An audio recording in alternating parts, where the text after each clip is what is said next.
Every time I hear her talk, I think, oh, how did you even happen? Just, I think she's a miracle. And all of my other children are miracles as well. It's just in a completely different way, in a different manner. And my child isn't the same person that she was when she was younger. And I love the woman that she's turned into. Love is love. I don't think you can help who you love. That was Peggy in Florida from our last debate about whether it's okay to have favourite children. She was joined by Daria and Jamie as they did a shakedown on that hot topic. Turned out listeners loved what they heard. Here's some words from one. I listened to your new Parents Who Think podcast and I love it. I already had 2 aha moments about the favourite child. The fact that it can be a temporary thing and each child can have their chance at it, but also that it's worse to pretend to not have one if you do. Awareness is always so key. If you're aware, you can decide whether it's something you want to pursue or not. I'm confident your debates will give parents food for thought to make their own decisions. Well, thanks for taking the time to write to me, Angie. And here's Lisa, who sent me this. I binge listened to the 3 episodes of Parents Who Think last weekend, so I've been meaning to message you since then.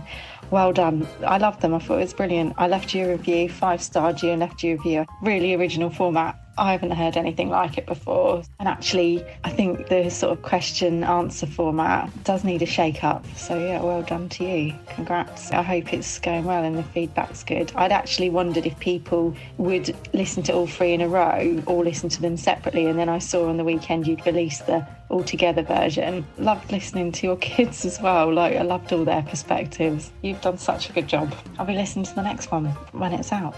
We're starting out on episode 1 of 3 in our next debate today on Are We Creating Mollycoddled Kids?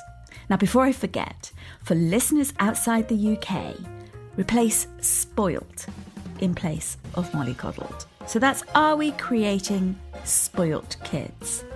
I'm hoping this debate isn't going to be as emotional for me as the last one. By the way, all 10 of my kids are still talking to me after what I said about favourites in our family. I'm Danusia Malina-Derben, and if you're wondering how PWT debates work, we follow a structure, by the way, so everyone gets a chance to say their piece. And this is the first time we've met, so you're wondering who I am, etc., etc. Then circle back to the episode called How PWT Debates Work. You'll get everything you need in that 10-minute mini episode. Now, if you want to read something on me instead, pop over to my wanky day job bio on danusiamalina-derben.com or find me on LinkedIn to connect if that's your thing. For my night job, it's all over on the Parents Who Think Substack. If you put Parents Who Think Substack in your search engine, it'll come up. Come for the content, probably stay for the community that's building really nicely. Anyways, that's that. Let's move ahead to the debate, shall we? I'm bringing you 3 parents with strong opinions on mollycoddled kids. What's this topic about? Let's try to understand why we're even debating it. Here's a quick intro. Historically, childhood was about limited autonomy, with children occupying subordinate roles within families and societal structures. The Industrial Revolution brought a huge shift in perceptions of childhood as education and child welfare highlighted the importance of nurturing and protecting the young. But it wasn't until the late 19th and early 20th centuries that childhood was romanticised and idealised, mainly influenced by the emergence of child psychology and the increase in children's literature. Now, the notion of childhood as a period of innocence and purity became deeply ingrained in Western white cultural narratives, perpetuating the myth of childhood as a kind of utopian stage of development. Well, that's part of the backcloth, but it isn't such a simple picture. For example, Black communities have always had their own visions of childhood. Black thinker Frederick Douglass famously observed that to be a child in his time was to exist as a labouring thing, and that white children were allowed to mature out of servitude. Black children enjoyed no such future. Now, political uses of childhood innocence in the cultivation of a racial order have been explored by many writers and academics. Professor Robin Bernstein talks about how American white supremacy is reinforced through what she calls the attribution of innocence and the capacity to suffer to white girls. Whereas the pure, tender and innocent white girl is deserving of protection, black girls are disqualified from all those qualities. That's what she says. By the early 20th century, the presumption of innocence was more or less exclusively the province of white children. The relationship between childhood and innocence is not a given, is it? Although many speak of it as if it is. Now, this PWT debate doesn't cover the vast terrain of the privileges of creating mollycoddled kids. There are children who are denied protected childhoods. We don't attend to the question of who has been and can be mollycoddled in this recorded conversation. I'm aware of this, and I'm committed to creating a PWT community here and in Substack that includes more voices and perspectives. Trust me when I say I'm working on this. Now, having said that, I'd like to think we can agree that children need security and comfort in this uncertain world. By providing a nurturing environment where their needs are consistently met and their safety is prioritised, parents instill in our children a sense of trust and stability. This foundation of security is the bedrock on which children explore and navigate this complex world around them. On top of this, most, if not all, parents want strong bonds between ourselves and our kids. Through caregiving and protection, parents demonstrate our unconditional love and commitment to our children's well-being. This deep emotional connection lays the groundwork for healthy attachment relationships, which are crucial for children's social and emotional development. By feeling secure in their parents' love and support, children are better equipped to explore their environment and form relationships with others.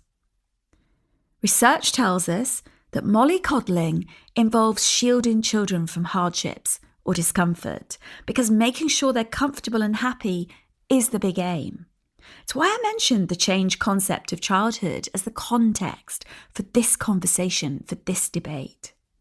Parents who mollycoddle kids intervene loads in their lives.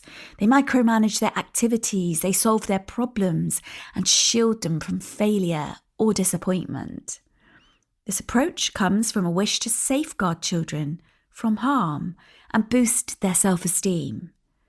In episode 3, my guests put the unintended consequences of this parental style through its paces. We'll hear what these parents think the impact of mollycoddling kids is for the kids themselves, as well as for society. This phenomenon of mollycoddled kids reflects a shift towards overprotective parenting styles. By shielding children from pressures and allowing them to enjoy a carefree and nurturing childhood, are parents really safeguarding their mental and emotional well-being? Or instead creating a next generation of entitled, work-shy people? Does excessively sheltering children from adversity, challenges and discomfort promote resilience, problem-solving and independence, or not? Do we need to nurture a generation better equipped to thrive in our ever-demanding world? But how exactly do we strike a balance between nurturing and challenging children, empowering them to navigate life's complexities with confidence and resilience? Is this balance even needed? This debate invites you into the nitty-gritty of three parents' lives. They share how they define mollycoddling, their well-intentioned reasons why they do or they don't mollycoddle their kids, and the inside of how that plays out. These are parents who've thought a great deal about the ways they do what they do and the reasons for them. It's raw, no fluff sharing, and I can't thank my guests enough. Let's meet them, shall we? Now, I ask every PWT guest to record their life story in 200 words max. That's a tough gig, I can tell you. It's really tough to do that in 200 words. My only other pointer is to steer them away from a career bio type thing. We get enough of that performative stuff. Meet Nicola in the southwest of the UK, Tanya in Florida, USA, and Rosie in the southeast of the UK. So I'm Nicola, I'm 43, I'm a leap year baby, so that means I am 11 in a couple of days. I am very strong-willed, hard-working, a young mum and business owner. I had my first child at 19 as I was training to be a midwife. So, got 4 boys, 25, 24, 14 and 13, and 2 granddaughters to the eldest. I'm a wife, a doggy mum, self-confessed fitness freak, love the gym, love working out, and a skin geek. I can talk about skin all day, all night. Travel enthusiast, I love booking a holiday. I think I get more fun out of actually booking the holiday. Foodie, you're not going to find chicken nuggets or beige on my plates or serving to my kids. I think Mikey, his first food that I mushed up for him was Kobe beef. Bit of OCD, I love things in their own place, got to be clean, and I love to hoover at least 3 times a day. I've got no patience whatsoever. As I've got older, it's got worse. That is why I've got my own business, because I could not work for anyone else. I'm terrible. I just get things done. I don't faff around. I say it as it is. I'm definitely a girly girl. I love pink. I love sparkles. I used to get dressed up all the time, but living in a little village in the West Country, not much opportunity these days. I gave up my heels quite a long time ago for trainers. So, I detest tech, absolutely detest tech. So doing this was like my worst nightmare, uploading, entering, data input. But anyway, that's me. My name is Tanya Hackney. I'm a wife of 26 years to my high school sweetheart, mother of 5 amazing kids, liveaboard sailor, cautious adventurer, ukulele player, award-winning author, amateur artist, shower songstress, avid reader, nature lover, and Jesus follower. I have a lifelong love of travel, of seeing new places, meeting new friends, and eating adventurously. From cross-country road trips with my mom, dad, brother, and sister, to solo travels in Europe during college and a honeymoon in Mexico, the travel bug bit early and hard. Bored with our suburban lifestyle, my husband and I sold our house with the white picket fence outside Atlanta and moved to Florida to enact a 5-year plan that would see us get rid of most of our stuff and move on to a 48-foot catamaran with our 4 kids under the age of 8. In the years since we bought sailing vessel Take 2, we added a 5th kid, traveled all around Florida, up and down the east coast of the U.S., across to the Bahamas, and all over the Caribbean, all while working from home and homeschooling our 5 kids. Am I crazy? Probably, but sanity is overrated. I'm Rosie Sherry. I live in Brighton in the UK. I'm a mother to 5 children, aged 6 to 20. If I was to describe myself, I would probably call myself a reckless mother. And I say that partly in jest because that's what a newspaper once called me. But really, it's a phrase that I've embraced, so to speak, to show that actually I love being me and I love being a founder. I love having my business to run. I love being creative with my business. I love being different with how I do business. And I do this through the love I have for the concept of community building. So community is at the heart of everything I do. In addition to that, we're home educating family. So that very much impacts how I run a business or even how I choose to learn as well.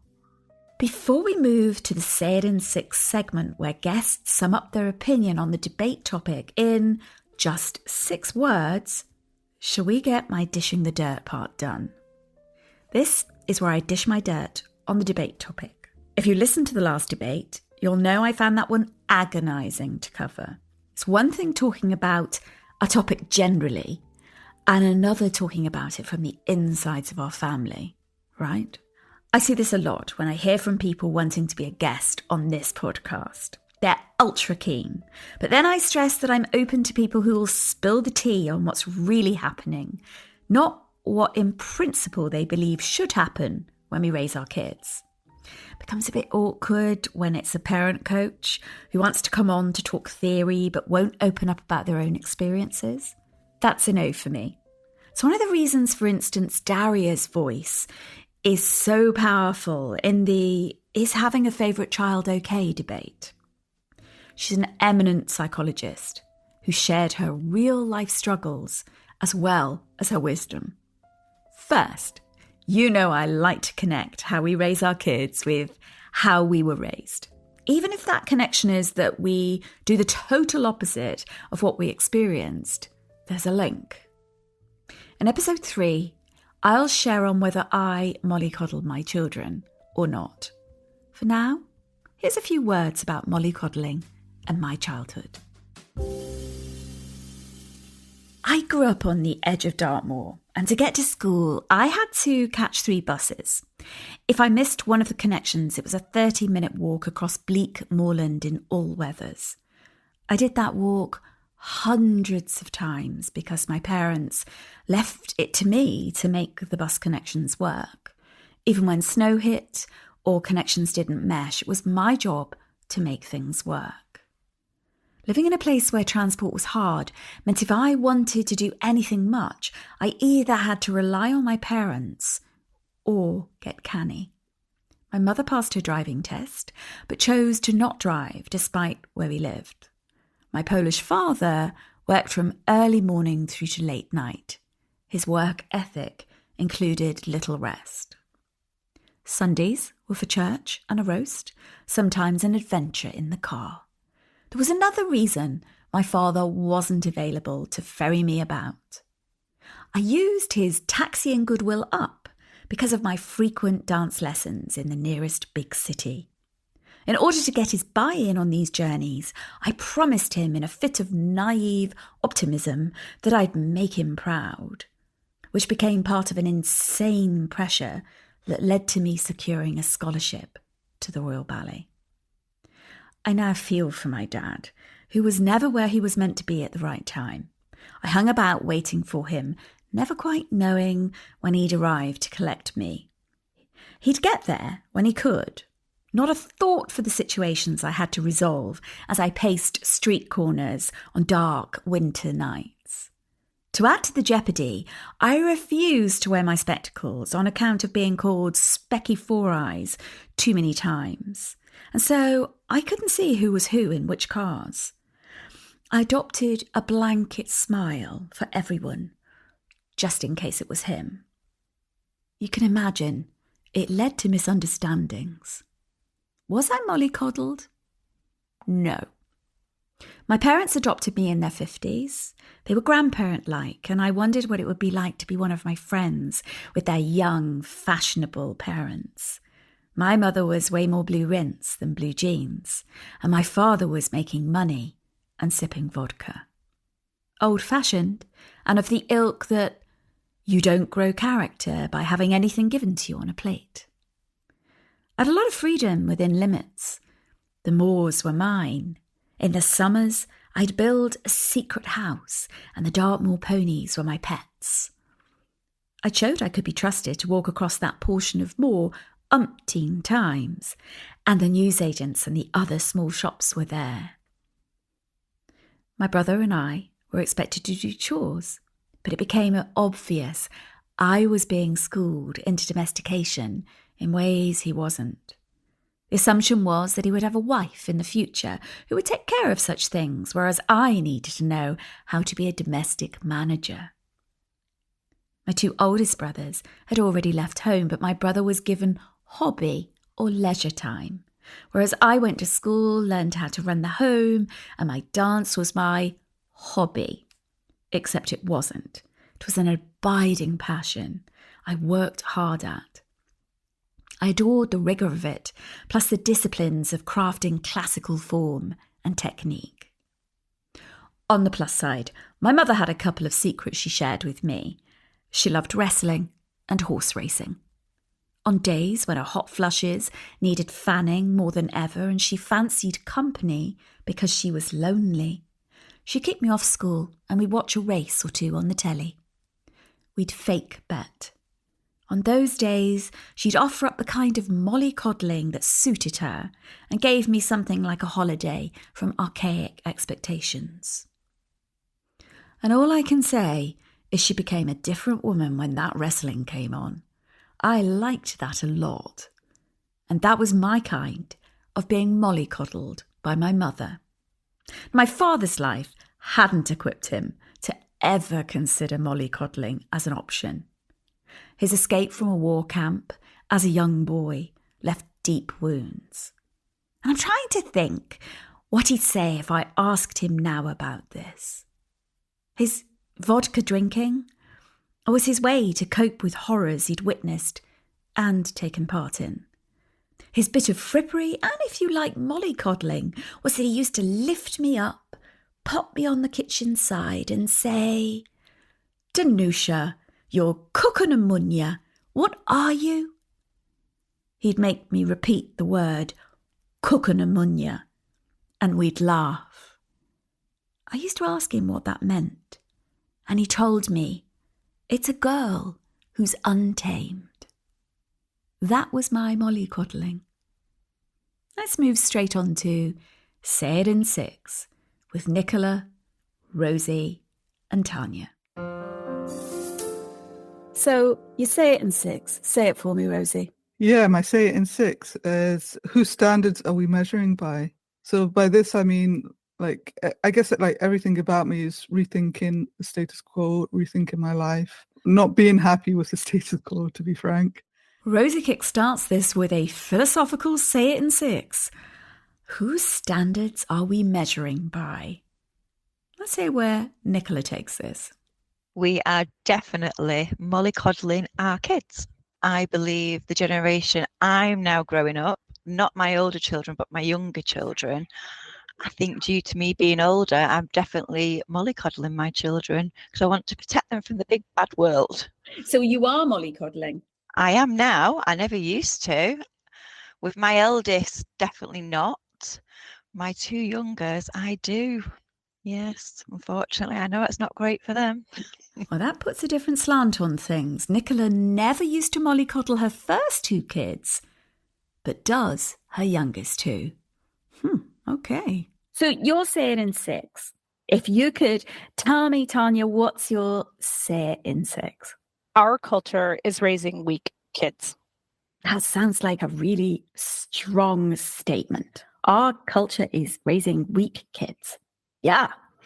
Got ya. Yeah, I don't know if it's a popular opinion or not. And I think it's very old-fashioned in a sense. I mean, in many ways, I'm more old-fashioned than my parents. I find it interesting that guests often mention their own childhood when I ask them for their say it in six. They volunteer this info, no digging from me.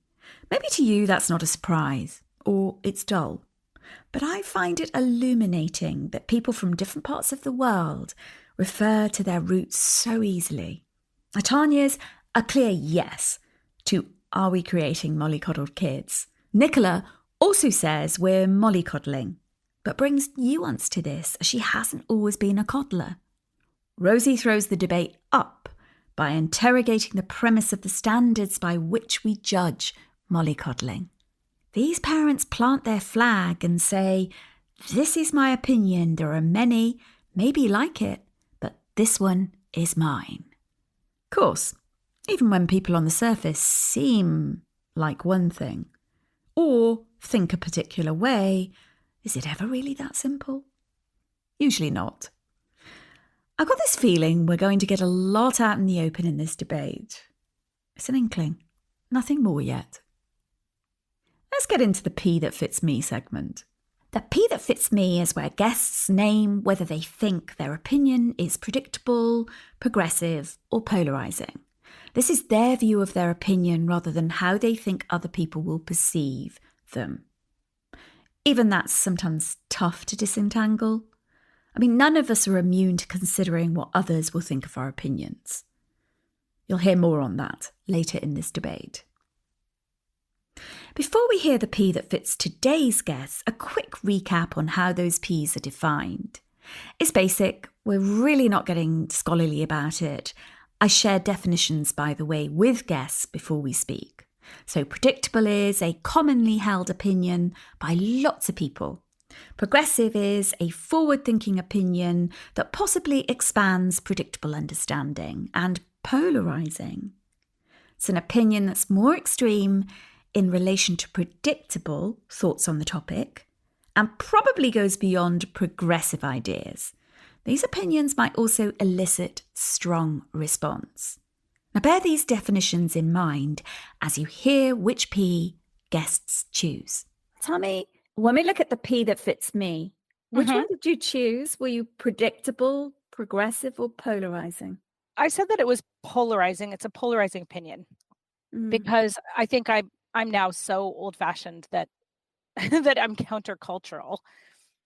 When I say that I raised my kid on a sailboat and tell people what they were allowed or not allowed to do, they're usually shocked.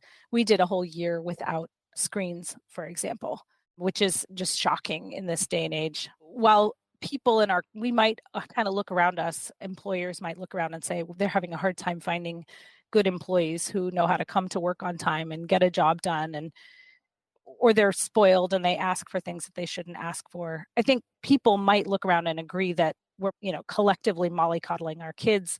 The alternative parenting styles that might prevent it might seem like a step backwards. I think that is what they find shocking. They might agree with me, yes, we're mollycoddling our kids, but if I start telling them what they should do not to do it, that part would be polarizing. I put it to Rosie. In terms of the P that fits me, which P does fit? Which P fits me? Yeah, for you. I believe I selected the polarizing. Polarizing, yeah. Yeah. I was in between progressive and polarizing. What swung it towards polarizing then? I guess it's my strong opinions, strong need to do things differently, which causes friction sometimes. Part of me thinks, well, I'm progressive because I raise my kids differently and I do I believe I do my research and I'm thoughtful about what I'm doing. So in that sense, I say I'm progressive. I'm like doing good things. But then actually, maybe I'm a bit polarizing because I almost lead the way, and that can create friction or it can create misunderstanding. Like people don't understand, right? 2 out of 3 guests hold polarizing views. I can't wait to see what Nicola says. What's the chances she'll be polarizing too? I think low, I'd have thought. Do you believe your opinion is predictable, progressive, or polarizing, Nicola? So I thought I was polarizing because I'm contradicting myself in my opinions.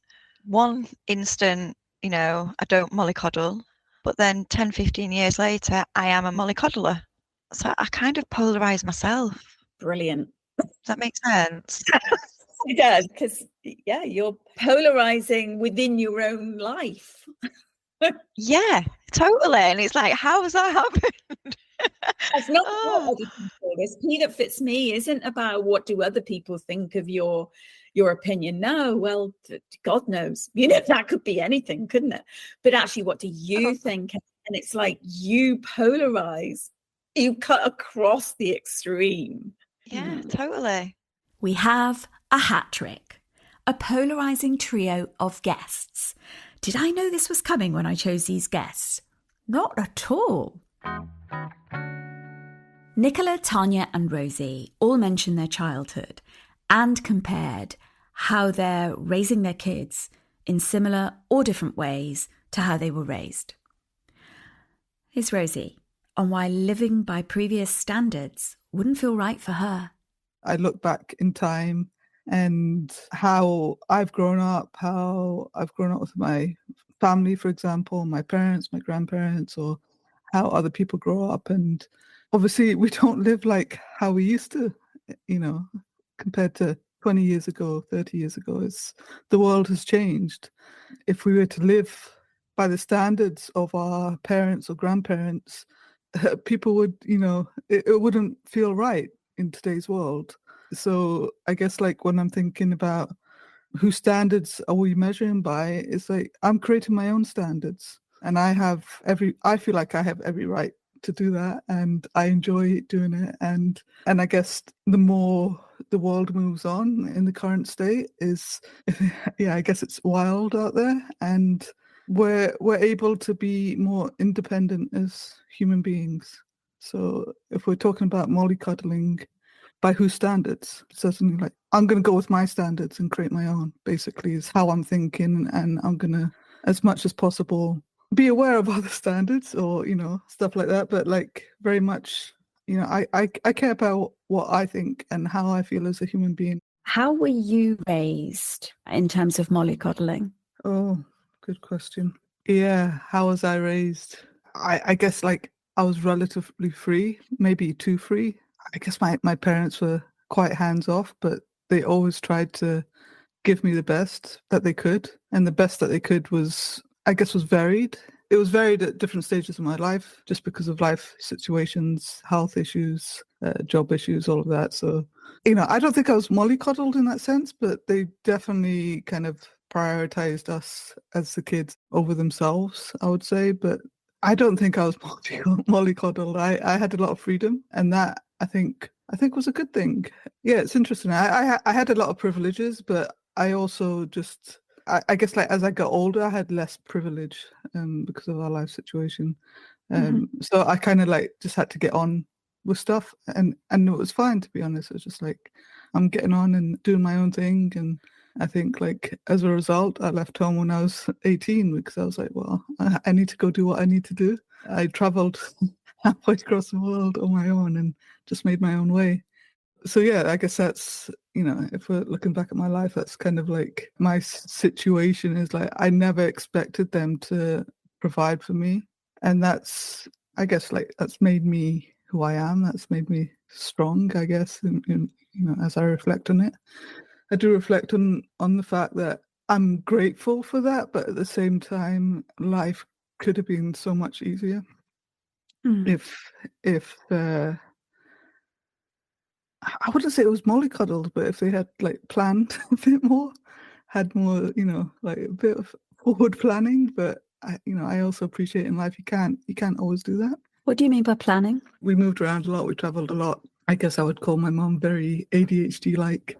Now that we have words for it, and now that I know more about myself, I'm definitely a person that likes more structure. So like we moved around a lot as a family, because it's hard, like moving around and like starting essentially over again, time and time again, new friends, new school, or new whatever it is. It's a lot to manage.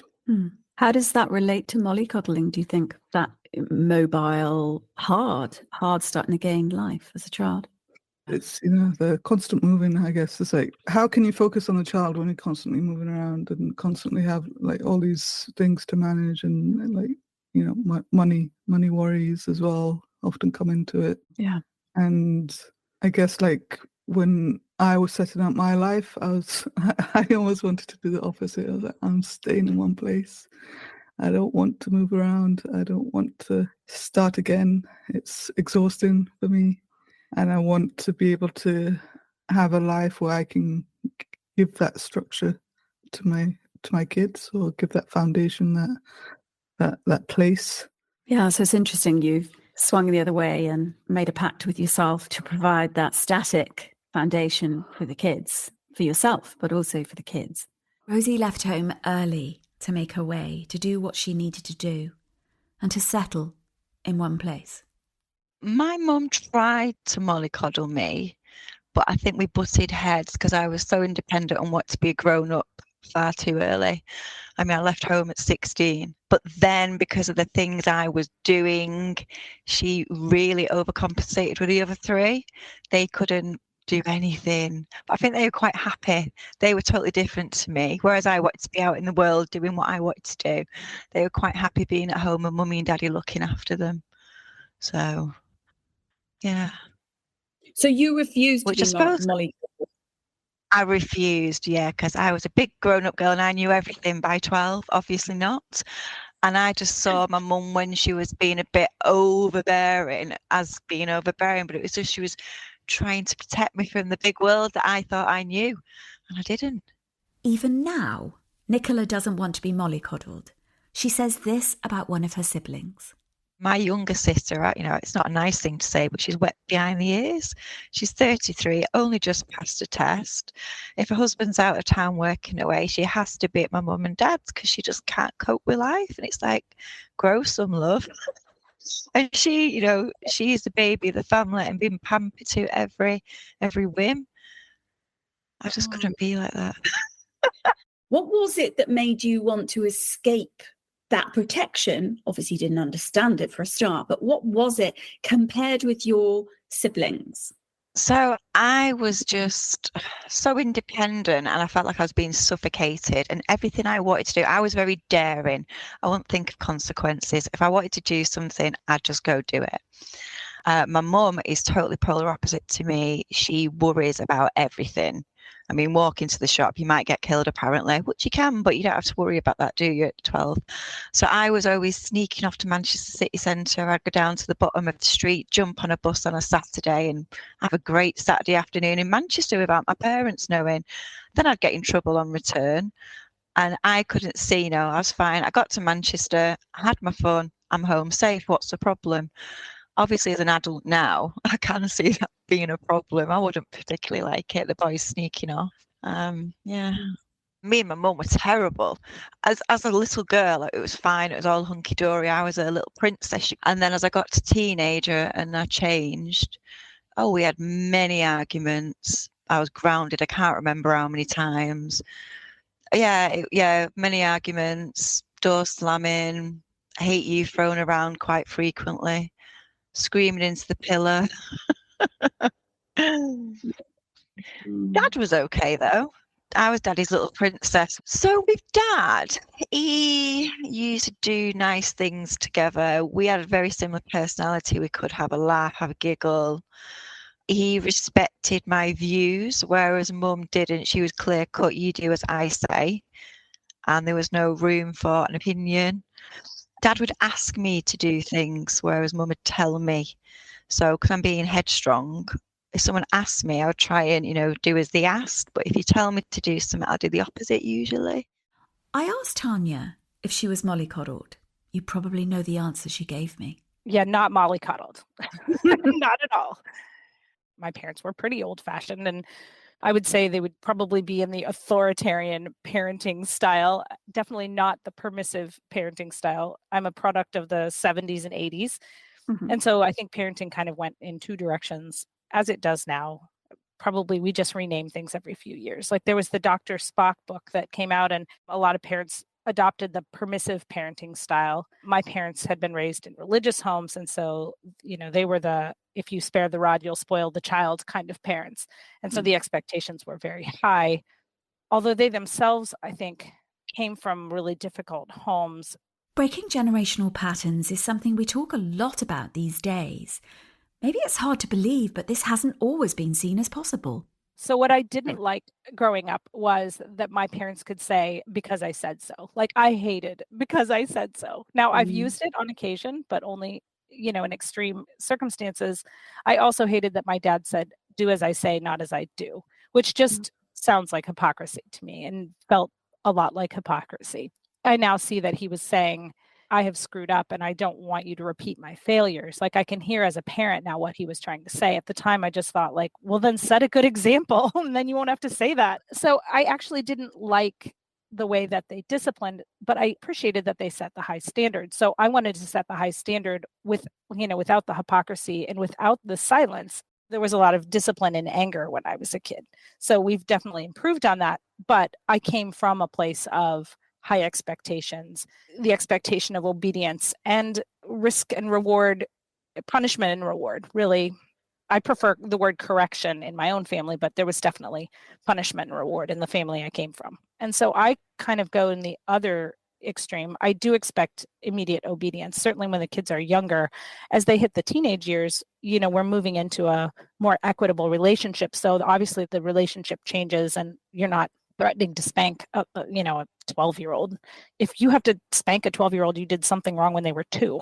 So the relationship shifts. But when they're little, we said obey first, ask questions later. We never said obey without asking questions. I'll say this, there's been improvement in every generation. I would still call my core family pretty dysfunctional, whereas the family that I created is functional. I hope you'll join me in episode 2 when we hear these 3 parents get up on their high horse on what they think about mollycoddled kids. Here's last words from Rosie, Nicola, and Tanya. My education choices is very much about mollycoddling as well. You're not being hard enough on your kids. You're not working them hard enough. You're not pushing them hard enough. And that's all related to mollycoddling. This is a good example. I was getting very stressed out. I had 2 months of invoices I need to input, and the computer wasn't doing what it should have been doing. So I had a meltdown. I cried, had a tantrum, went to the back garden, and on the patio, obviously the dog had been to the toilet. Whereas usually I would clear that up, just get on with it. I shouted upstairs. I went, "Can someone please help me? The dogs have pooed in the garden." And because I was having this tantrum, Ben straight away ran down and he did it. Whereas normally I'd kind of be ignored unless I did have that paddy. Yeah. While we were not permissive and we were not authoritarian, the parenting style that sort of falls in the middle is authoritative. We've been on this planet a lot longer than our kids have. We feel that we have, a gift to give them, that we can steer them in the right direction, that we've made a lot of mistakes that we can help them from repeating. And we have this authority. We're perfectly comfortable stepping into our authority as their parents. But we also are not on a pedestal. We are also human and we make mistakes and we need grace and we offer our kids grace.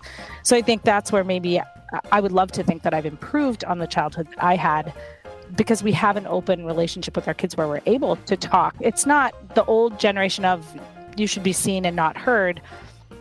It's definitely we want to hear from our kids, but after they've obeyed us. Thanks for listening to this episode of Parents Who Think. If you'd like to react in some way to something you heard, I encourage you to join the Parents Who Think Substack community or on our YouTube page, funnily enough, called Parents Who Think. This is the Parents Who Think debate show. Today is episode 2 of our Are We Creating Mollycoddled Kids debate. I'm Danusia Malina-Derben. And if you're new to Parents Who Think, you could go back an episode and hear the start.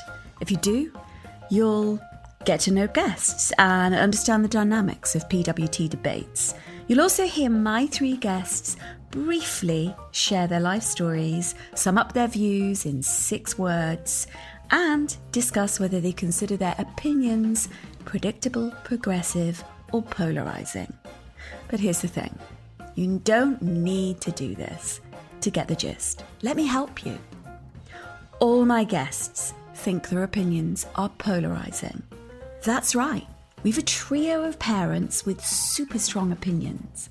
Just what we love. Nicola is a live wire with 2 older sons who she didn't mollycoddle, and 2 younger sons she coddles. Her mother tried to mollycoddle her, but she wasn't up for it, running away from home to Spain at 16 years old. She runs her own business and says she does everything for everyone, especially at home. But it never used to be that way. Rosie is all about questioning the status quo, whether that's home educating her 5 kids or defining standards on her own terms. She's an entrepreneur who builds communities thoughtfully. She wasn't mollycoddled and found moving homes as a child hard. Leaving home at 18 to cross the world, she knew she wanted to settle in one place to give herself and later her family of 5 kids, the stability she would have liked.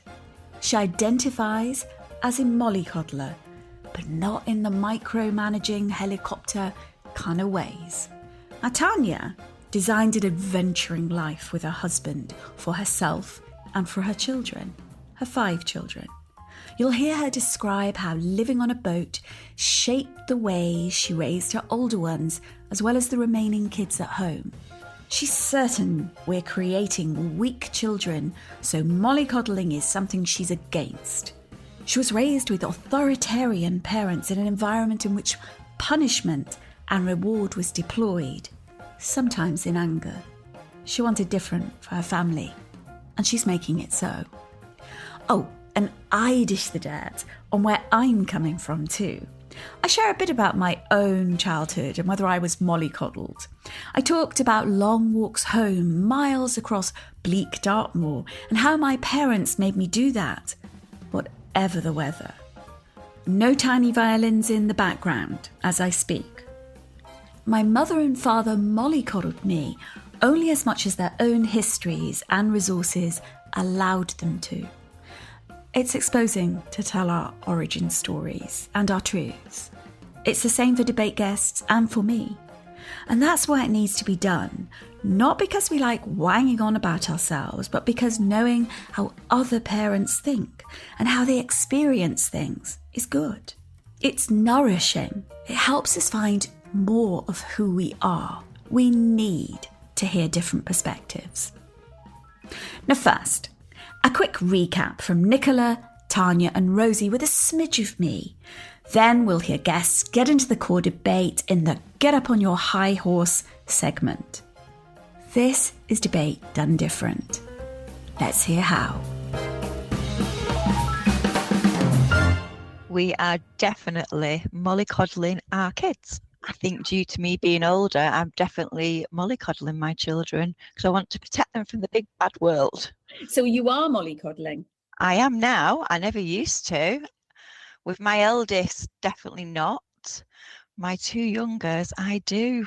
I think people might look around and agree that we're, collectively mollycoddling our kids. The alternative parenting styles that might prevent it might seem like a step backwards. I think that is what they find shocking. They might agree with me, yes, we're mollycoddling our kids, but if I start telling them what they should do not to do it, that part would be polarizing. The world has changed. If we were to live by the standards of our parents or grandparents, it wouldn't feel right in today's world. So I guess when I'm thinking about whose standards are we measuring by, it's like I'm creating my own standards.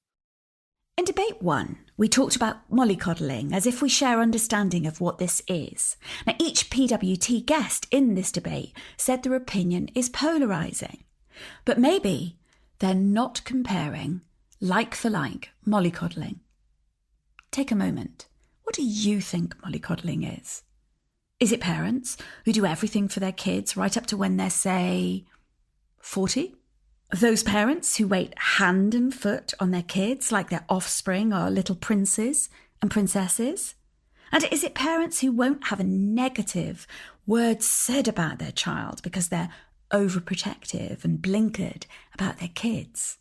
It's this and more, or different. In the Oxford Dictionary, mollycoddling is defined as treating someone in an indulgent or overprotective way. Here's my guests' words on what it is to them. If you had to put what mollycoddling is into a few words, what do you see? What do you think?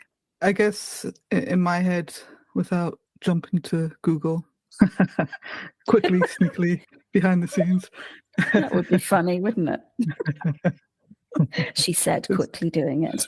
Yeah, I'm laughing. Yeah, just type it away on my phone. What is mollycoddling, maybe being too soft, too easy on your kids. I guess I struggle with specific definitions, but being too easy on them and not giving them the experiences of life that they need to become adults or well-balanced, independent adults. As she defines mollycoddling, Rosie names what her goal of parenting is: well-balanced, independent adults. Let's see how Nicola defines mollycoddling. Will it be different? I would say it is pampering to someone's needs and whims. Oh, it could be overbearing. They might actually enjoy it. I suppose it's going beyond that nurturing a bit and just doing perhaps more than what is necessary. Here's Tanya's take. You always get your own way. And then you're disappointed or angry when you don't get what you want. If you were mollycoddled, a word we would use in America is spoiled. If you're a spoiled brat, then you always get what you want and you put up a fuss if you can't have what you want. And you make other people miserable because you didn't get what you wanted. One aspect of mollycoddling might be that you give your kids too much freedom, but they don't have the responsibility to handle it. Yeah, they haven't learned the skills. Or haven't earned it, yeah. Or earned it, yeah, learned or earned. So, yeah. Letting kids get their own way, being too easy, giving too much freedom and pampering them. Oh, then there's being overbearing, going beyond nurturing. Without too much digging, guests seem to agree on what they mean by mollycoddling. Rather than defining what I think is a parenting failure, a generation of weak, emotionally immature, anxious, shallow, and dependent kids, maybe it would be helpful to define the goal of parenting in positive terms. No holding back. Let's do that, Tanya. I have my notes with me. Yes. Strong, resilient, goal-oriented, capable, independent, mature adults who can solve problems in the real world and then pass the torch on to their kids. My mother-in-law said that you're an adult when you get into trouble and don't call your parents to get out of it. And to be emotionally mature is to have control of one's feelings instead of being overwhelmed or controlled by them. Mature people have tools for dealing with personal problems so they can heal and experience self-improvement and good relationships and have strength, logic, and creativity to deal with problems in the real world. So my goal would be to raise, we shortened it to DHB, decent human beings. I mean, I would really like excellent human beings, but I told my kids I would settle for decent. Rosie talks about well-balanced adults. Tanya's version is decent human beings. What does well-balanced mean? What does being a decent human being involve? I'll make sure we find out. I had to ask Nicola about the way she's raised her 4 boys. Mollycoddling her 2 teenagers, but for her older ones in their 20s, 0 mollycoddling. Why does this matter?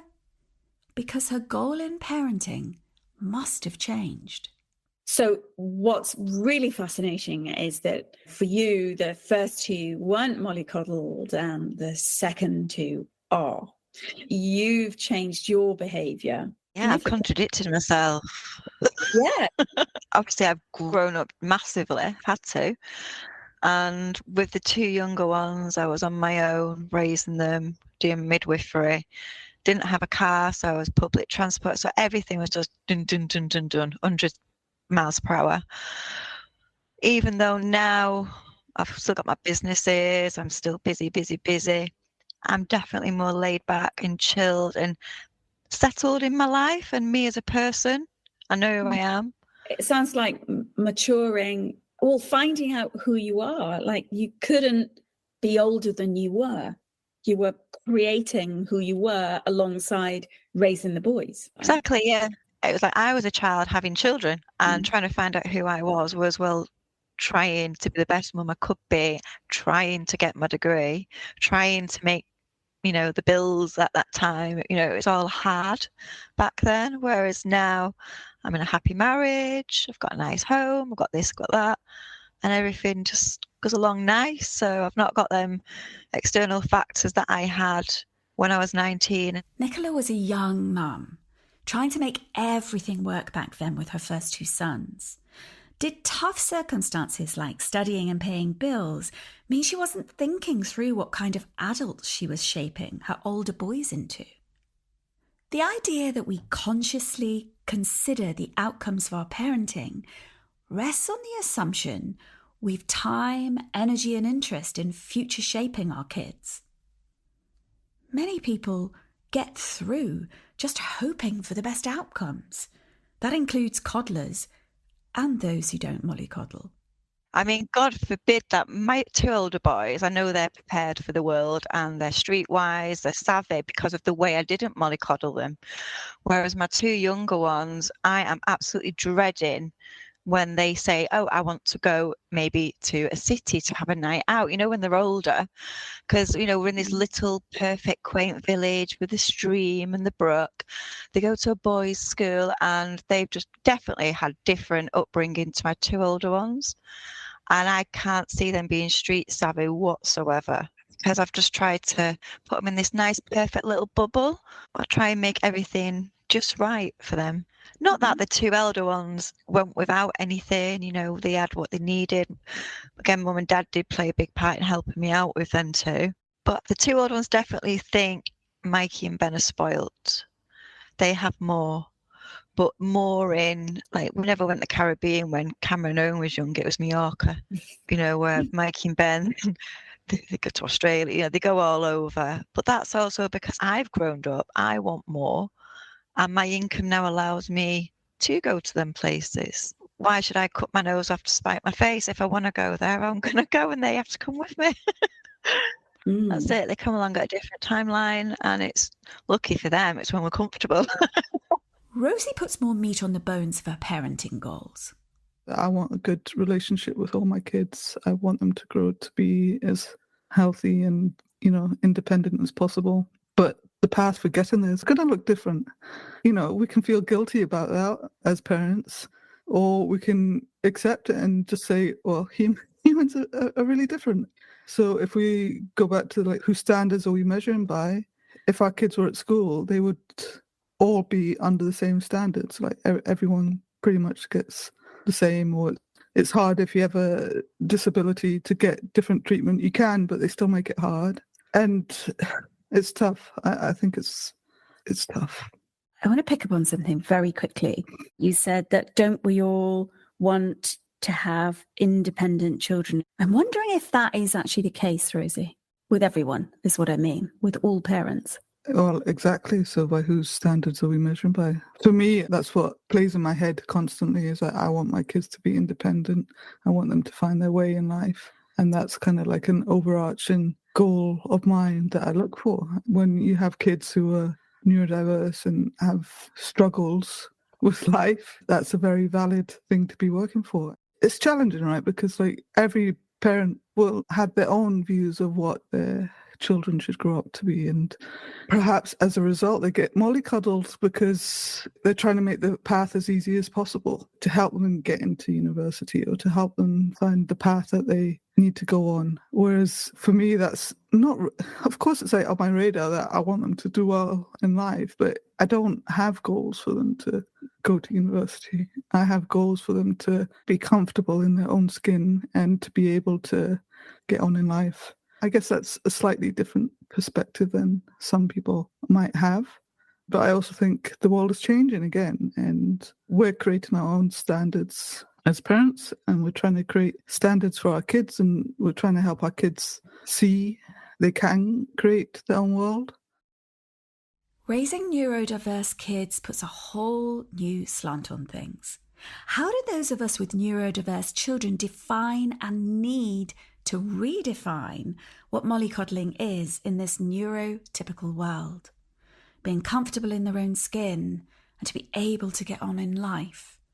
I hear Rosie saying she's helping her kids see how they can and must create worlds that work for them. Here's Tanya on decent human beings. And there were definitely my opinions about what makes you a decent human being or not a decent human being, but they all knew what the expectation was. And I allowed them to have an amazing childhood. I'm not like a dictator where I'm like, okay, we're practicing for adulthood now. And, you pop out of the womb and we're going to start adulthood training. Although childhood is the period of time in your life where you're learning what it means to be an adult and what it means to be a human being in the world, there's a fair amount of play that needs to go into that. And I didn't rob them of a childhood in order to teach them how to be adults, but they're watching everything that we do, everything that we say, how we work, how we play as they're growing up. And my kids knew what the goal was. Tell me a bit more about decent. I am above and beyond proud of a kid who has good character. And good character is defined by when you do what's right, even when no one is watching. When you do what's right, even when everyone else is doing the wrong thing. So I really want our kids to grow up with good character, and that would definitely make you a decent human being. I mean, other things too, like a decent human being doesn't slurp their soup and burp at the table. They exhibit proper table manners. Now, were we dictatorial about the table manners? Not at all. But there were some basic table rules, things like that. I mean, common courtesy, which is not that common anymore. We're starting to call it uncommon courtesy. My kids are always complimented on being exceedingly polite. It's because I told them that please, thank you, and I'm sorry are keys that open all the doors in the world. And so far that they've found that to be true. So a decent human being is polite and hardworking and has good character and does the right thing even when no one is watching, and is also compassionate to others and doesn't participate in bullying when bullying is happening. They come to the defense of a weaker person. I mean, I could go on and on. We keep veering into differences among our kids, as well as the way we parent them. Each of my guests talk about this. So you parent differently with each child because of birth order, because you're growing and changing, because each kid's personality is different. We deal with them as individuals, and they know that. Tanya mentions personalities. Nicola talks about timelines and resources. Here's Rosie. And I guess, without getting too distracted, is that could look different for each child or each person. If we're to consider the diversities that each child or human needs, I don't think we should kind of look at it as a one-fits-all kind of scenario. Does that mean to say that you would have different standards for different children around mollycoddling?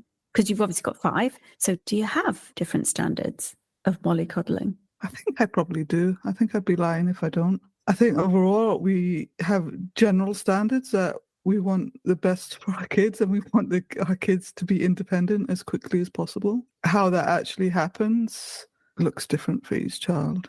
It's hard when you've got 5 kids, right? And you have to almost treat them differently sometimes. And sometimes the kids don't see that. Or if you don't communicate the reasoning behind things, and it can easily cause friction between the kids, kind of like if they see that someone's getting preference over another, or someone gets more than the other, and they don't have an understanding why, then it can cause a friction. So I don't know if it's different for each child, but I definitely treat them differently according to their needs. But my goal is the same. I need to hear examples of different treatment to understand how mollycoddling plays out, or not. Listen to this one. So, a great example from this morning. The baby, Ben, he's in his room having a lovely sleep. So I'm doing all my cleaning. I go in his room and I find plates. Now, he's not allowed plates, but there's plates in his room upstairs. So rather than tell him off, which I usually would do with the older ones for having plates upstairs, I wake him up in a nice manner, tickle his back, tell him his room's a bit of a mess and he needs to address it, and there's plates. Yeah, Mum, okay, I'll get to it. I walks out the room. An hour later, he's still in his pit. The plates are still there, and this is now irritating me. But instead of telling him off, I just take the plates downstairs and put them in the dishwasher myself. So, yeah, he gets away with murder. Ben is 13. In that respect, I mollycoddle them. Obviously, they've got the mobile phones. If they do leave the house, I want the mobile phones on so I can track them wherever they are, or they can get in touch with me. I'm constantly soppy with the younger one, definitely.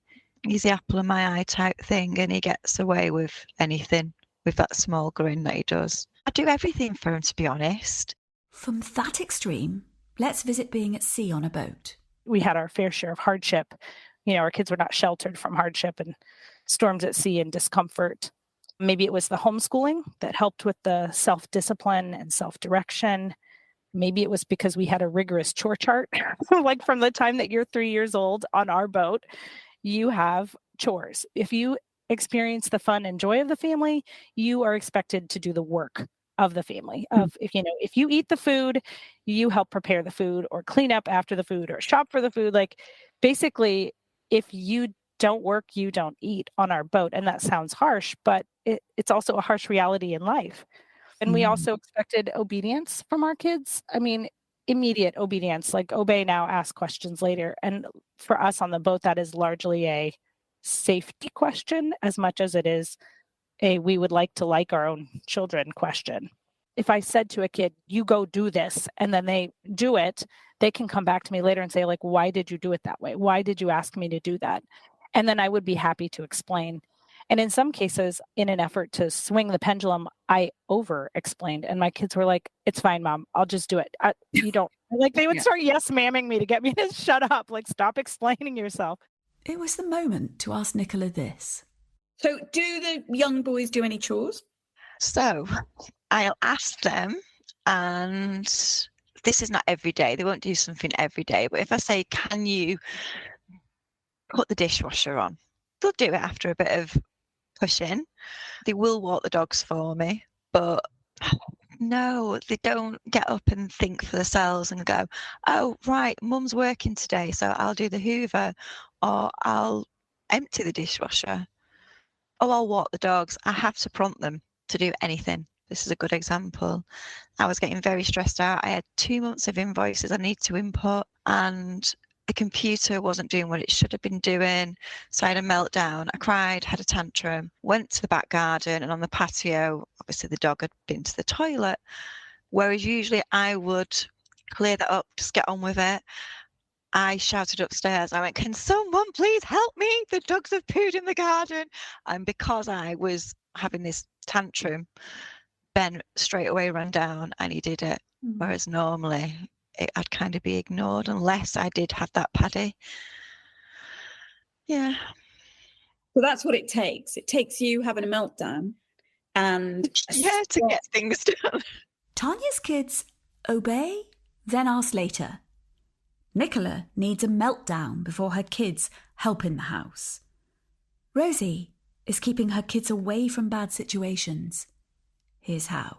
I've been, for example, unschooling my kids for 12, 13 years now. My education choices is very much about mollycoddling as well. You know, people, it's like, you're not being hard enough on your kids, or you're not working them hard enough, you're not pushing them hard enough. And that's all related to mollycoddling. Lots of people would see homeschooling or home education, but even more unschooling. So having children at home that aren't following a curriculum, for instance, of any sort, or, you know, there are so many shades, aren't there, Rosie, of unschooling. Nevertheless, there is this whole question of whether that is, you know, just get them in their uniform and get them into school, get them into the system. It's what's right for people. So I can see that there's big links with mollycoddling and your choices, your education choices. It's like saying, oh, they're not going to school, you're just like letting them decide what they learn. That's mollycoddling them. But actually, if you look into like how school is structured and the stress and the anxiety and the overwhelm that a school structure gives, it's actually super unhealthy and leads to a ton of what we call mental health issues. And I'm personally surprised that schools or the government hasn't been sued for doing so much damage to kids. If you think about mollycoddling from that sense, is that we're not mollycoddling our kids, we're protecting them. We're, you know, like traumatic situations, bad situations. You know, school can be very traumatic for kids. Not all kids, obviously, but I can definitely look back at my life and think like there's many situations I wish I was not exposed to in school. But some would dismiss that. Tanya and Rosie both home educate their children. Now, Nicola's boys attend schools. In order for their kids to become independent, well-behaved, decent human beings, these parents expose them to experiences that will do that job or not. Whether it's getting to school. It's like when they finished primary school, I couldn't wait to finish the school run. I've been doing it for 20 years. I'm sick of school mums. I am leaving the gate. I am doing the merengue out of them gates. Anyway, I keep finding myself doing the school run. You know, if there's a little bit of rain, God forbid they get the hair wet, so I drop them off. Whereas me growing up, I went to school, wind, rain, snow, I was walking. So yeah, I now find myself, if there's a bit of a spitting of rain, oh, come on, I'll take you to school. Yeah. Like, I'll go in the bags, I'll get out the dirty gym kit. They should be doing that. If they want a clean gym kit, they should be giving it to me. And I know making a rod for my own back, or I've already made the rod. I've already made it. I mean, my husband, he's mollycoddled as well. I do everything for him. He was mollycoddled off his mother, so he's just used to that. Or teaching kids to learn self-control. We had a whole spanking conversation around the dinner table not too long ago, and they're all of the opinion that they would spank their own kids. They think that they're looking around at their peers and at kids that are coming up, and they're like, those kids need spanking, so we need to bring it back. And that it was generally done in a positive way that helped them get themselves into line. And that the goal of discipline in our home was self-discipline. I would say, look, if you can get yourself under control, then I don't have to control you. I don't really want to control you. I want you to be the kind of human being that can control yourself. So if you can get yourself under control, then I don't need to use a heavy hand. Did Tanya just say heavy hand? Tell me something. Did you spank the children? Yes, we did spank. And now I want to talk about it for just a moment. But I think in the same way that we might define mollycoddling, we might also need to define spanking. And so when I was a kid, I got spanked with my dad's belt, usually when he'd had enough, when he was already fed up and irritated and he had threatened a few times. And when I did get the spanking, I deserved it. I more than deserved it. Absolutely. I hated it, of course, and it was painful. And I didn't like that he did it when he was angry. So for me, a hard line between spanking and abuse is the emotional control of the parent. So if I needed to spank a kid, I didn't wait until I had asked them 3 or 4 times. We always had very clear consequences, and spanking wasn't the only consequence. By the time my kids were older, it was push-ups. Like the other day, my 12-year-old daughter, who's verging on 13, made some mouthy remark, which is kind of new for her. And my mom would have smacked my face. I mean, really like given me the back of her hand across the face. I would not have been allowed to speak to my mother that way. And my instinct, I could feel my fingers twitching and I'm like, oh, I hated being slapped. I am not going to slap my kid. So I told her to go to the other side of the room and do 12 push-ups. You do your push-ups in the age. Do 12 push-ups over there because that was totally uncalled for. You can't talk to me that way. And I need you on the other side of the room, because if it had been me speaking to my mom that way, I would have gotten smacked. I'm not going to smack you. Do push-ups. It was kind of that interaction. I don't want to discipline when I'm angry. So if I needed to spank a kid, where there was a clear expectation, I asked you to do this. If it was usually defiance, danger, and disrespect. I think those were the 3 things. There was like a hard and fast, you will definitely get a spanking. If I ask you to do something and you say no to me and show defiance, you will be getting a spanking. And there isn't going to be like, counting to 3 or you go to your room, I'll be down in just a moment. And we used a wooden spoon because we didn't want to hit our kids with our hands. I mean, we had our own set of rules so that we weren't abusing that authority. An upcoming PWT debate is planned on, is it ever okay to smack? What are the laws about smacking or spanking children across the UK? I mean, is it illegal to spank kids? Not in some parts of the UK. And in other parts, it depends on how old the child is and how reasonable the physical punishment is. In both Scotland and Wales, there's a legal ban on smacking children. It became illegal in Scotland in November 2020 and in Wales in March 2022. In other parts of the UK, smacking a child is still legal in certain circumstances. Now let's return to Tanya in Florida. And actually, we like natural consequences much better. Getting a spanking, this is what we told our kids when we had a house in Clearwater, Florida, and it was on a kind of busy street. And we just told our kids, if you step across the line of that driveway, I'm going to spank you. I'm not going to be angry about it, but you will get a spanking every time you step over the edge of the sidewalk because I don't want you to get hit by a car. And getting a spanking is much, much better than getting hit by a car. And it's much better than falling overboard. So our goal was always self-discipline. I don't know if other parents think through that much. Why am I not videoing this? How I wish I was. I do ask myself, am I being too easy on them? Should I be pushing them more? Am I mollycoddling them? I definitely we definitely have discussions about that as parents. It's like, should we force the kids to do something which is totally not our style? We worry that not forcing them to do something is mollycoddling to some extent. It's like, just giving them a bit of a taste of reality is how society often thinks. But at the same time, we feel very uncomfortable doing that because we know that could have quite serious impact. So it's trying to find that balance of how much do you push, or how much do you trust the process, or almost accepting that we might mollycoddle them a bit and we might get it wrong, but at least we're trying and we have the best intention. It's incredibly complicated in some ways.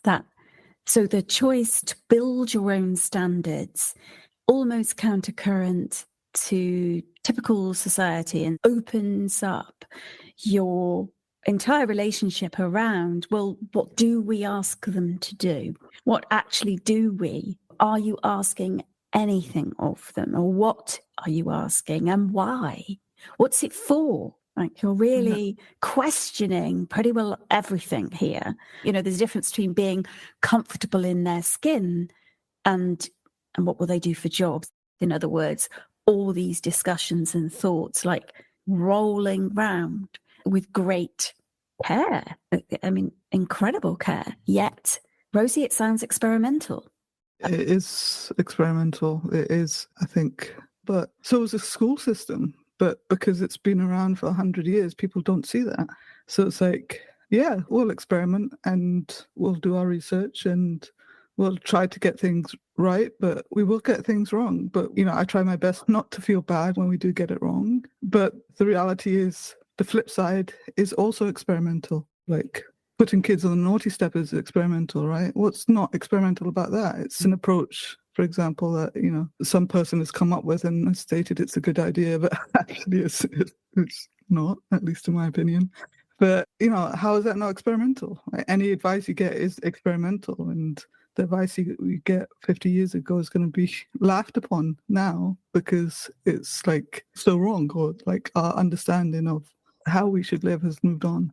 Yeah, so what would you say to people who would say, Rosie, surely your kids need to grow strong characters and go through the things that kids should go through to find out, as you said earlier, how hard life is out there? I would say, yeah, whatever, in your opinion.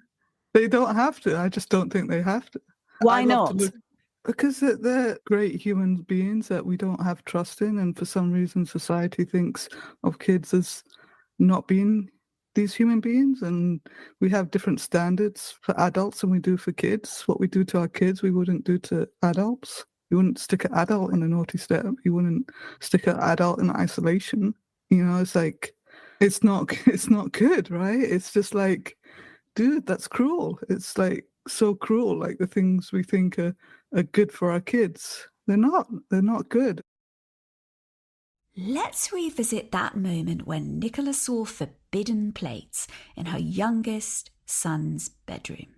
What stopped you this morning from, instead of tickling his back, actually waking him and saying, this room's a dump, get the plates out of this room, you're not allowed, up, out, downstairs? That, Danusia, is how my two eldest would have been greeted this morning, all them years ago. But what stopped me this morning, I just looked at him and I thought, oh, look at him, bless. He's having a really nice sleep. He looks so comfy and cozy. That's what stopped me. Pathetic, isn't it? No, it's not pathetic. It sounds like you're infantilizing. Yes, I probably am. And I think because Ben is the baby, I know there's definitely no more coming. That door's been shut many years ago. So I do definitely do that to him. And what about Mikey? More so than Mikey. Doesn't get away with things as much as Ben. So he is still pampered, but I will be more, proactive with him. For example, I've just put an electric switch in my bedroom, which cuts Mikey's power off to his bedroom because we're having trouble with him waking up in the middle of the night, putting the game on when we're asleep. And we've tried removing the game, banning him, giving him time limits, putting restrictions on the internet, and he finds a way around it. He actually hacked the internet and changed the password. So we got an electric cut-off switch now, so I turn it off when we go to bed at night.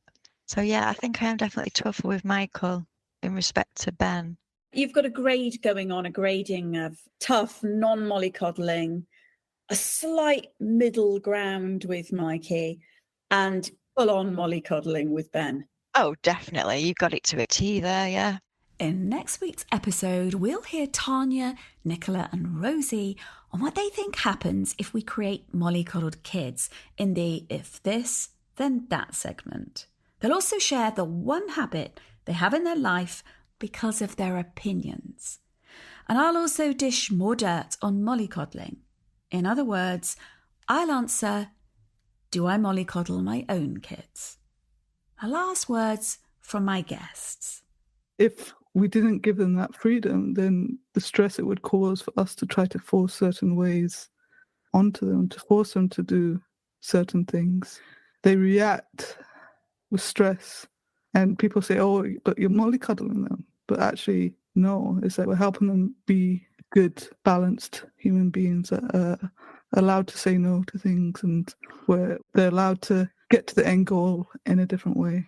Rosie tells me about one of her daughters. And she'll come back from kind of like this homeschool school that she goes to, and if it's too much for her some days, she just comes and like melts into my arms and tells me what's bothering her, and she gets it off her chest, and that just helps her like process things through. And then we talk about it, and we kind of like, I ask her, it's like, what should we do about it? Is there anything we can do to improve it? But some people call it mollycoddling. I will just call it, actually, I'm just trying not to let her have a life that leads to mental health issues, which many of these things do if they're not addressed. And Nicola gets reflective. I mean, it's all my own fault because I've always just got on with it and done it. They see mum as the woman who cleans, cooks, ferries around, does all this, and they only need to help if they are asked. But then again, dad's like that. He goes to work, he comes home, he goes and plays with his boat, plays with his bikes, and everything's done for him. So they've had that example from me from being babies. Does she like it this way? I do and I don't. Some days when I'm stressed and I'm really, got lots to do, I think I just wish someone would get off the backside and, help me out here. But then other days I just get on with it. We have quite set roles between me and Chris. He does his stuff, I do my stuff, and it's worked for 20 years. I suppose that's our marriage. Let's finish today with Life on the Boat with Tanya. So while we have these kind of strict limits on their behavior and on their screen time and on things like that, we actually opened the horizon wide open for them as human beings. I mean, just life on the boat and island hopping and meeting up with other nomads and adventure travelers has been a really fun aspect of our life. It wasn't, all rules and consequences. There's a lot of reward involved in what we do. And when you like your kids, you want to take them on cool adventures, and you can trust them. If you take them into a strange place or to someone's home in another country and that person serves weird food, you know that your kids are just going to politely try the food, even if they don't like it. They're not going to say anything about it. You can kind of trust them in different environments because they have that self-control. You're not worried about what's going to happen to them. Thanks for listening to this episode of Parents Who Think. If you'd like to react in some way to something you heard, come on over to the Parents Who Think Substack community or on our YouTube page, you guessed it, called Parents Who Think.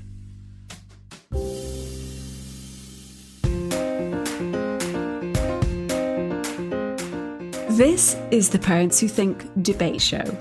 Today is episode 3 and the close of our Are We Creating Mollycoddled Kids debate. If this is your first time finding your way to Parents Who Think, to get the full listener experience, you could go listen to episode 1 and 2 of the debate before this one.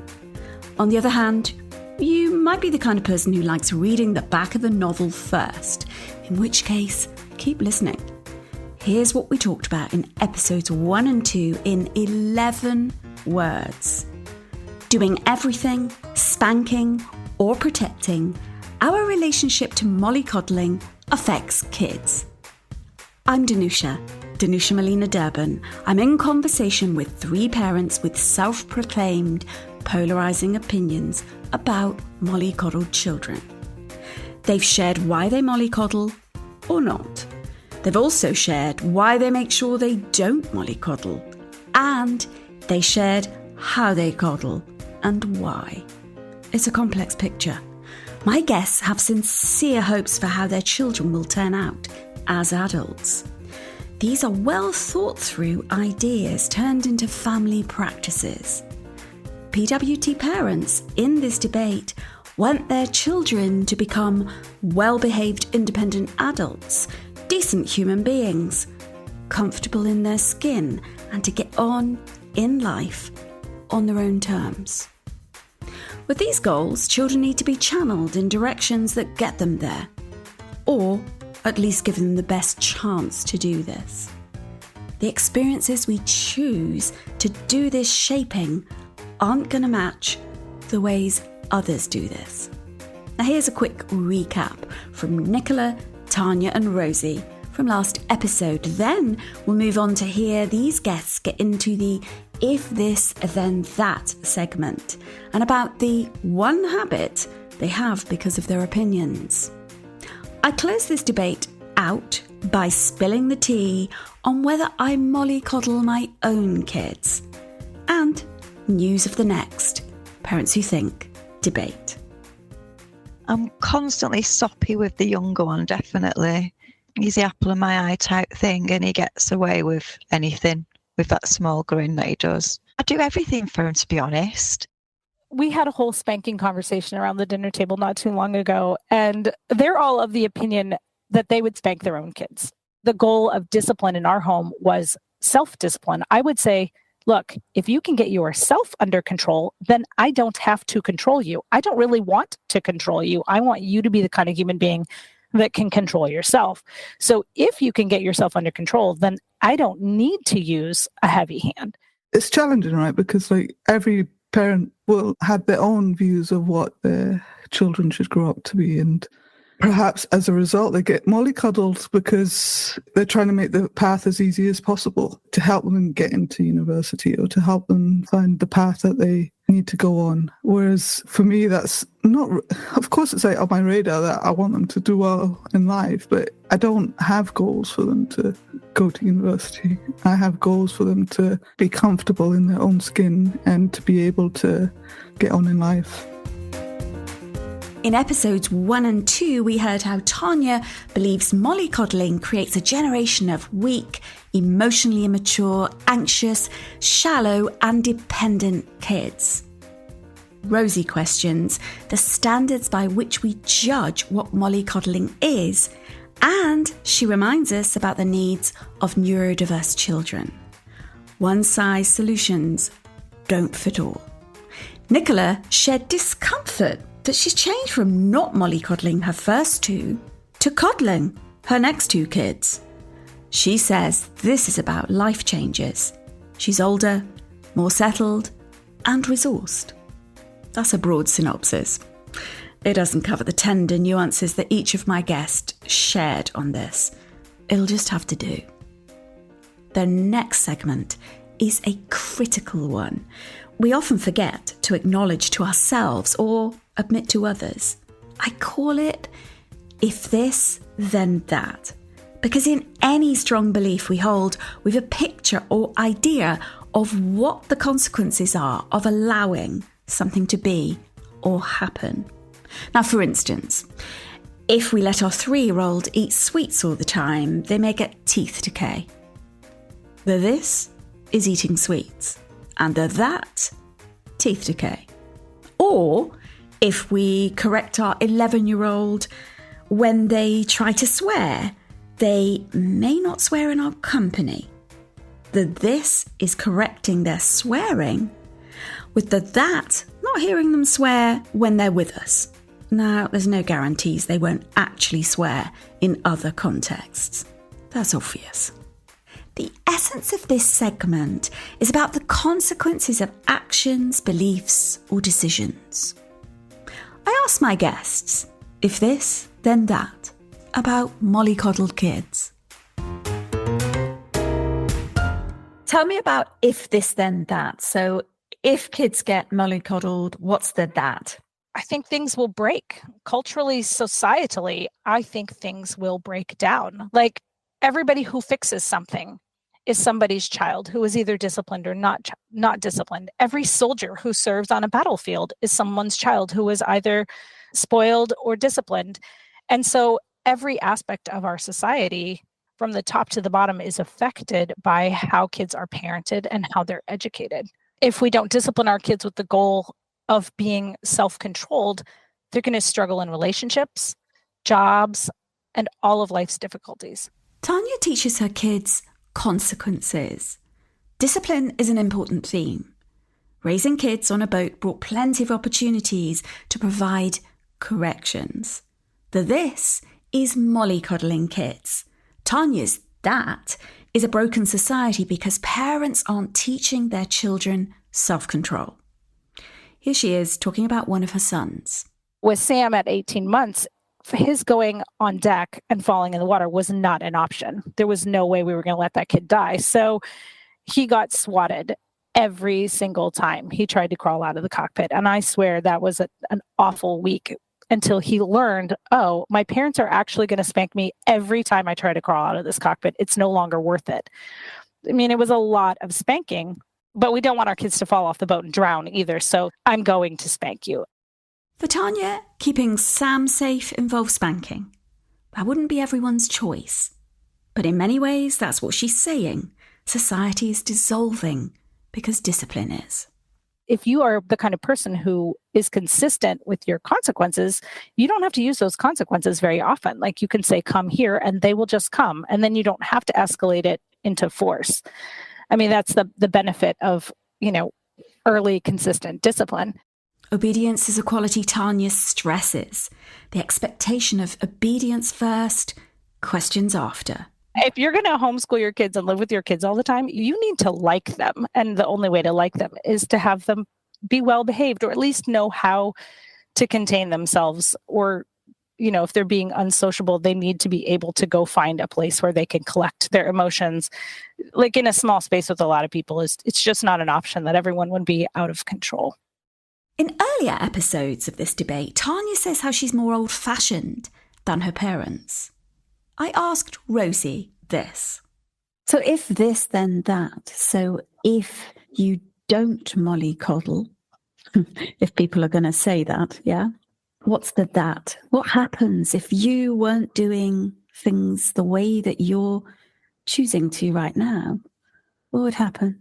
Honestly, I think I'd be a mess. I think our whole family would be a mess and would be stressed out constantly.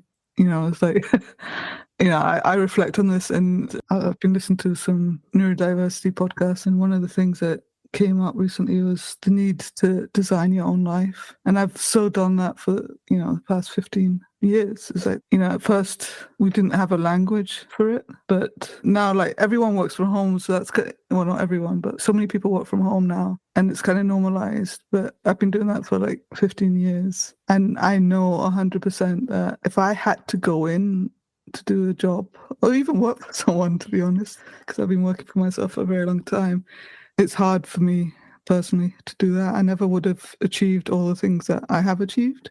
And just the ability to be able to say no to things and tweak our life and not have to go through the stresses of school and all the time management and all the things that come with that. Honestly, I can just say it's like saved our lives, I would say. I'm pretty sure that I would have not survived the real world. Rosie mentions her whole family to start with. Listen to these two questions she asks herself. A lot of my decision making comes from just asking myself, like, what do I want? What's good for me? And then almost assuming that will be good for my kids as well.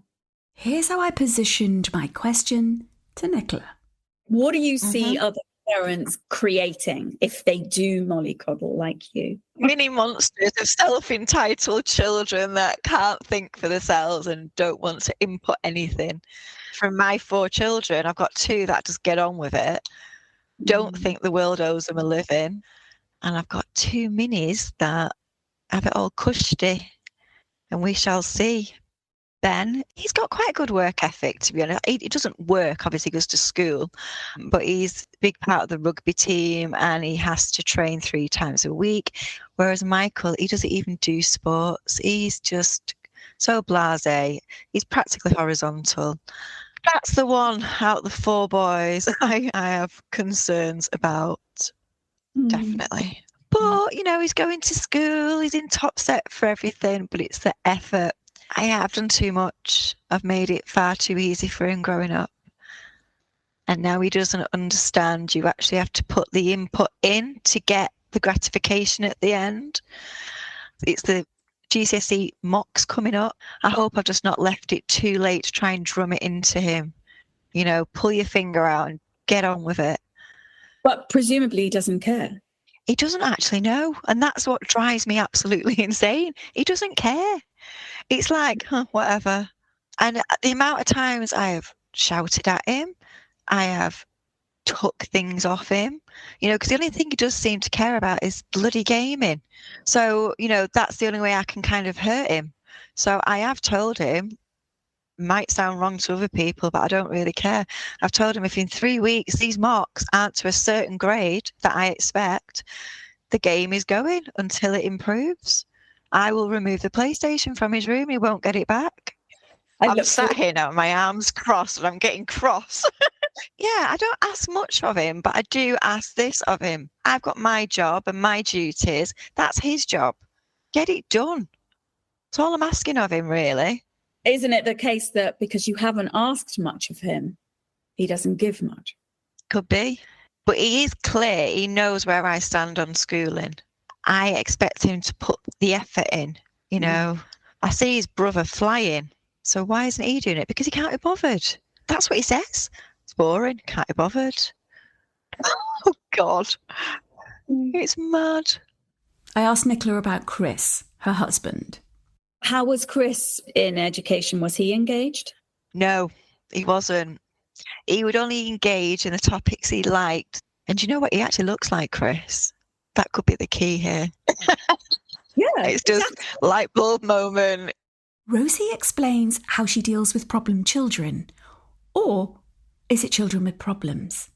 I don't believe I mollycoddle my kids because I try to treat them in some sense like an adult, not purely as adults, like let them do what they want, but like more in the sense of I'm going to respect you, I'm going to communicate to you, I'm going to listen to you, and I'm going to try to understand what's going on in your head and what's troubling you. And I catch myself, I'm not perfect, but every time I just stop for a moment, and if I have an upset child or they're grumpy or something, and I just take a moment to ask them the question in an instance that they're willing to open up to me, and I ask them, what's the problem? Can you tell me what's the problem? What's the issue? And because we have this trust, they're willing to open up to me. And then it gives me understanding to solve the problem. And just like, it's so simple. It's like, talk to your kids, understand your kids, allow your kids to open up so that you can understand what's going on inside their minds. And once you understand that, then you can help them to the next thing that they need to do. Every step is kind of helping them grow. It's a problem to solve together. And that, you know, if that's mollycoddling, then yeah, whatever. Yeah, it also sounds to me, Rosie, like you're a safe harbour. You have managed to keep communication open and with respect, and that you're a problem-solving partner. So the kids, what you're aiming for is to be able to solve problems with them, not for them, done to them, but with them. And that builds them in itself. Yeah. And like we talk things through, it's like they might give me an idea or a solution to a problem, and we'll have this little debate, or I'll perhaps highlight things that they should consider as well and improve upon what I believe that they're trying to work towards. And that within itself is a great skill that school, for example, completely doesn't really address.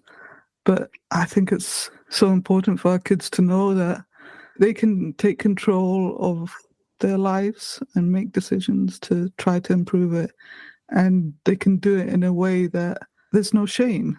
And I think maybe mollycoddling there's probably a lot of shame hidden in mollycoddling as well. Let's sum things up.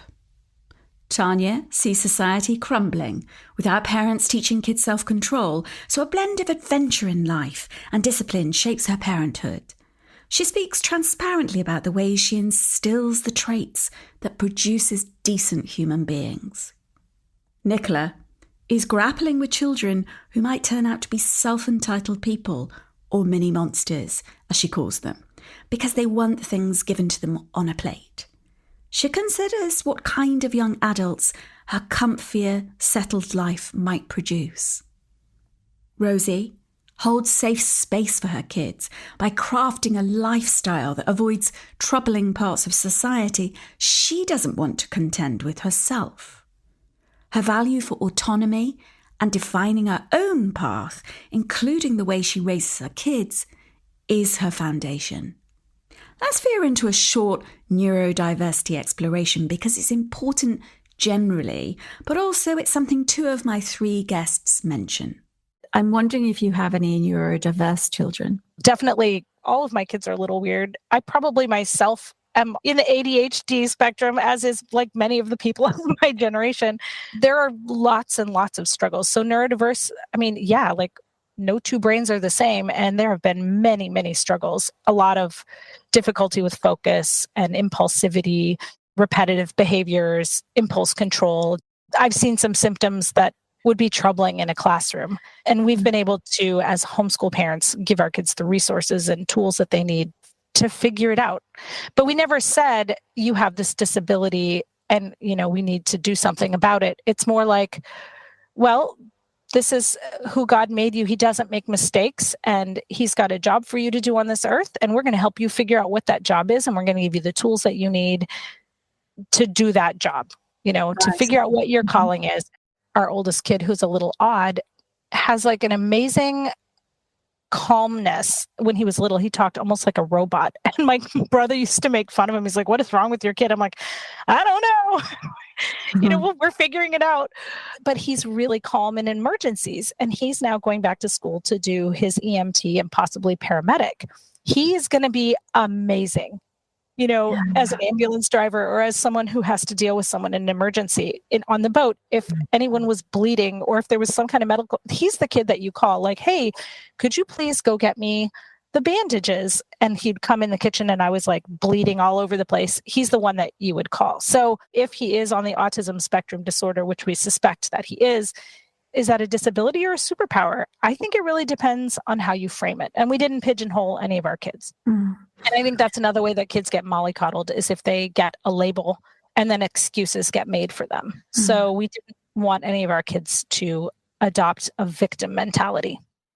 I'm going to sit for a moment with the idea of excuses being made for neurodiverse children. I'm working out my role here as a host, as neutral voice, or not neutral. As this podcast unfolds, I'll find what's what. For now, as a mother of neurodiverse children, I see accommodations and kindness as important. I'm getting ahead of myself. Here's Rosie. Society pushes you to be someone, be a certain way. It's easy to feel embarrassed to do things differently, or you feel the pressure to be like other people. And when you can't, people can easily close down or feel shame that they're not able to be like others expect them to be. There's shame in society when your kids aren't normal, whatever normal is. I can't prove it, but I'm 100% convinced that we'd all be so worse off if we couldn't mollycoddle them, if we couldn't give them the flexibility. Yeah. I see that a lot in the home education world, that actually the kids are refusing to go, or the kids are full of stress, and the impact of that, it's devastating to see. And like my whole goal is to basically avoid that, because dealing with stressed kids is really not a great place to be. Like we worry enough about our kids, right? And seeing home education stories of parents taking their kids out of school, but also the mental health challenges that go with it, and like the school's not listening, or needing to go through months and months of processes that actually don't achieve anything, and throughout that whole time your kid is suffering. Yeah, I'd rather mollycoddle than let them go through all of that. It's devastating. It really is. And that brings us to the next segment. What's the one habit guests have because of their opinion on this topic? Our beliefs influence our behaviour and determine our actions. What habits come from my guests' beliefs? So because of your opinions on mollycoddling, what's the one habit you have? Do you mean the way I just pamper to all the whims? I just crack on with it because it makes my life easier. Exactly. That's probably the overarching habit that you've got. You get on with it because it makes your life easier. Yeah. That is it. I know it's done then, don't I? Yeah, I don't have to sit there wondering when it's going to be done, festering, winding myself up. Yep, absolutely. That is why I'm mollycoddle. 100%. Nicola's habit is pampering to her younger boy's whims because it makes her life easier. Things get done because she's doing them.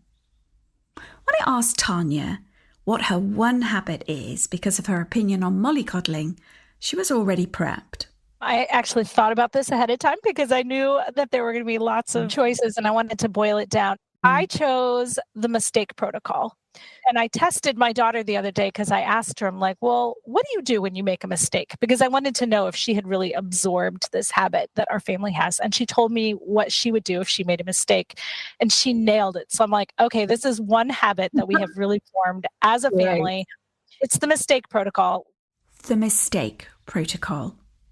Tanya explains. What do you do when you make a mistake? The first thing you do is admit it. So you're taking responsibility for something. Then you apologize. You know, if you've hurt somebody in the process of this mistake, you apologize for the wrong thing that you did. Then you try to make it right. And then finally, you learn from it. If you're really lucky, you can look back on it and laugh. So that would be like the fifth step in the mistake protocol. That would be great. And laugh about your mistake. Sometimes at the time, you're not laughing. What does this mistake protocol habit result in? But it raises kids that take responsibility for their own behavior, that are compassionate enough to recognize that their behavior had an effect on another human being, and with the good character to try and fix the problem, you know, that maybe they created. And then again, if they're smart and don't have to learn from the same mistake over and over again, hopefully, you know, they learn not to make that mistake, then go make a new one. I guess the one habit that I have from a practical perspective is that I don't make decisions on the spot. And a phrase that I use is, I'm a slow thinker. So I use that phrase quite a lot. I use it as a way to get out of meetings as well and not make decisions on the spot. I have a feeling Rosie is about to upend our ideas about something. I've had comments about it as well. Like this one time I tried to work for another company and I just didn't last very long there. But like being on a call and I would say, I'll get back to you about that. I need to think about that. And I would get like these strange looks. I said, you know, they want to answer now. But I think in life, people want answers now. And the society finds it hard to not get answers on the spot. She's going to apply this to her kids, isn't she? You know, I see myself taking that angle with my kids. I'm not going to demand solutions straight away. I'm not going to try to talk to my kids when they're upset. I'm not going to expect a solution on the spot. But that doesn't mean I'm going to forget about it. It's more like, let's be slow in thinking about this. Let's process it. Let's all give each other time to talk about it when the time is right. And quite often, if it's a small thing, it could be the next day we talk about it and I'll raise it and I'll say, oh, you know, that thing that happened yesterday, what was that about? Why did that, you know, was it, you know, I'll say, did I do something? Was there something bothering you? Were you actually upset? And just having that healthy conversation about it to open it up and try to understand basically what's going on. Here's the twist. Or for us as parents to actually say, oh, I'm sorry I said this, or I'm sorry I got upset, I shouldn't have got upset. You know, so the chance for us as parents to say, we were stressed in that moment, I'm sorry I spoke to you like that, or, you know, stuff like that. Rosie sees this as chance for parents to come to children. The one doing the understanding is the parent, rather than children understanding mistakes they've made or are making?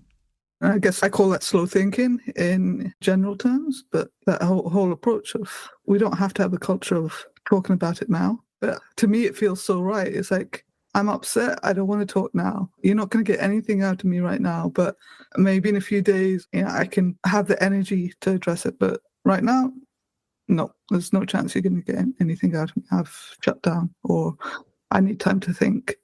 And I definitely feel that when we have time to think, at least for me, then we come up with better solutions or different solutions, or we think of different things when we give it a bit of time for the dust to settle. I think that's a great tip for any parent is we don't need to solve everything straight away. Let's return to Nicola. If you could look back and you think about the one habit you had with the bigger ones, the older ones, I know it's hard because you're not there anymore, but God, you were there for years. What's the one habit you might have had then? I would tell them straight if I was annoyed with what they'd done, or if they'd not done something I'd asked, they would do it because I would tell them. Whereas now I don't, do I? No, doesn't sound like you God, do. younger me was feistier. Yeah. I've lost the feisty. Yeah, she stood up for herself. Yes, I think that was because I was on my own though as well, definitely. And what I was doing in my life with the degree and things, bringing them up. But yeah, no, I was definitely more feistier then, and I would tell people straight, get it done. Whereas now I've chilled, I've matured, I've got a husband, so I'm a bit more chilled. I've got someone to lean on, share the responsibilities. My guests have such different habits. They match up perfectly with their opinions about mollycoddling. We know Nicola does everything. Rosie uses slow thinking to breed communication and solve problems, not knee-jerking into conversation and action. Tanya instills the 5-step mistake protocol into her kids. I was interested in hearing what kind of adults Nicola imagines she's creating with her younger two. So I asked her, what kind of adults do you think you're creating with these two smaller ones, the younger ones? So Mikey is going to be a self-entitled man who expects a lot from little input. I can see that now. That is what he's like as a teenager. Hopefully he will grow out of that, but possibly not because it's been ingrained. Ben, on the other hand, he's not like Michael, even though he gets a lot. He's very thankful and grateful for what he gets and the relationship me and him have. And he knows how to respect me, and he's grateful for everything he has. And I just hope, he'll be the same. He does say, with regards to mine and Chris's relationship, how loving we are. I'm going to be just like you and Dad when I have a wife. And I'm like, oh, okay, that's nice to know. So I'm just hoping he don't turn out like Mikey. That's really bad to say, but yeah, Michael is a total spoilt brat, and he does think the world owes him everything, and he doesn't have to do anything for it, and that's our fault. Yeah, it's hard for me to say that, but it is, I said to him last week, you're going to have a shock when you are thrown out into the big world and Mummy, Daddy isn't doing everything for you. It's going to be a massive learning curve. What will he struggle with? Everything. He will struggle. In episode 1, I dished the dirt on my relationship with being mollycoddled. Or as it happens, not much. I promised I'd circle back in this episode and say what my relationship to mollycoddling my own 10 kids is in the last words segment. Here we are. I thought my adopted parents were well-intentioned, but pedantic and old-fashioned. That wasn't an odd observation, since generationally they were as old, if not older, than my peers' grandparents. Because of my mother's upbringing, I inherited a value for manners from her because she banged on about them like they're a holy grail. She also instilled the word backbone in my mind, that showing up was important and that I must do what I say I'll do. There was more fervour for doing the right thing than compassion in our family home.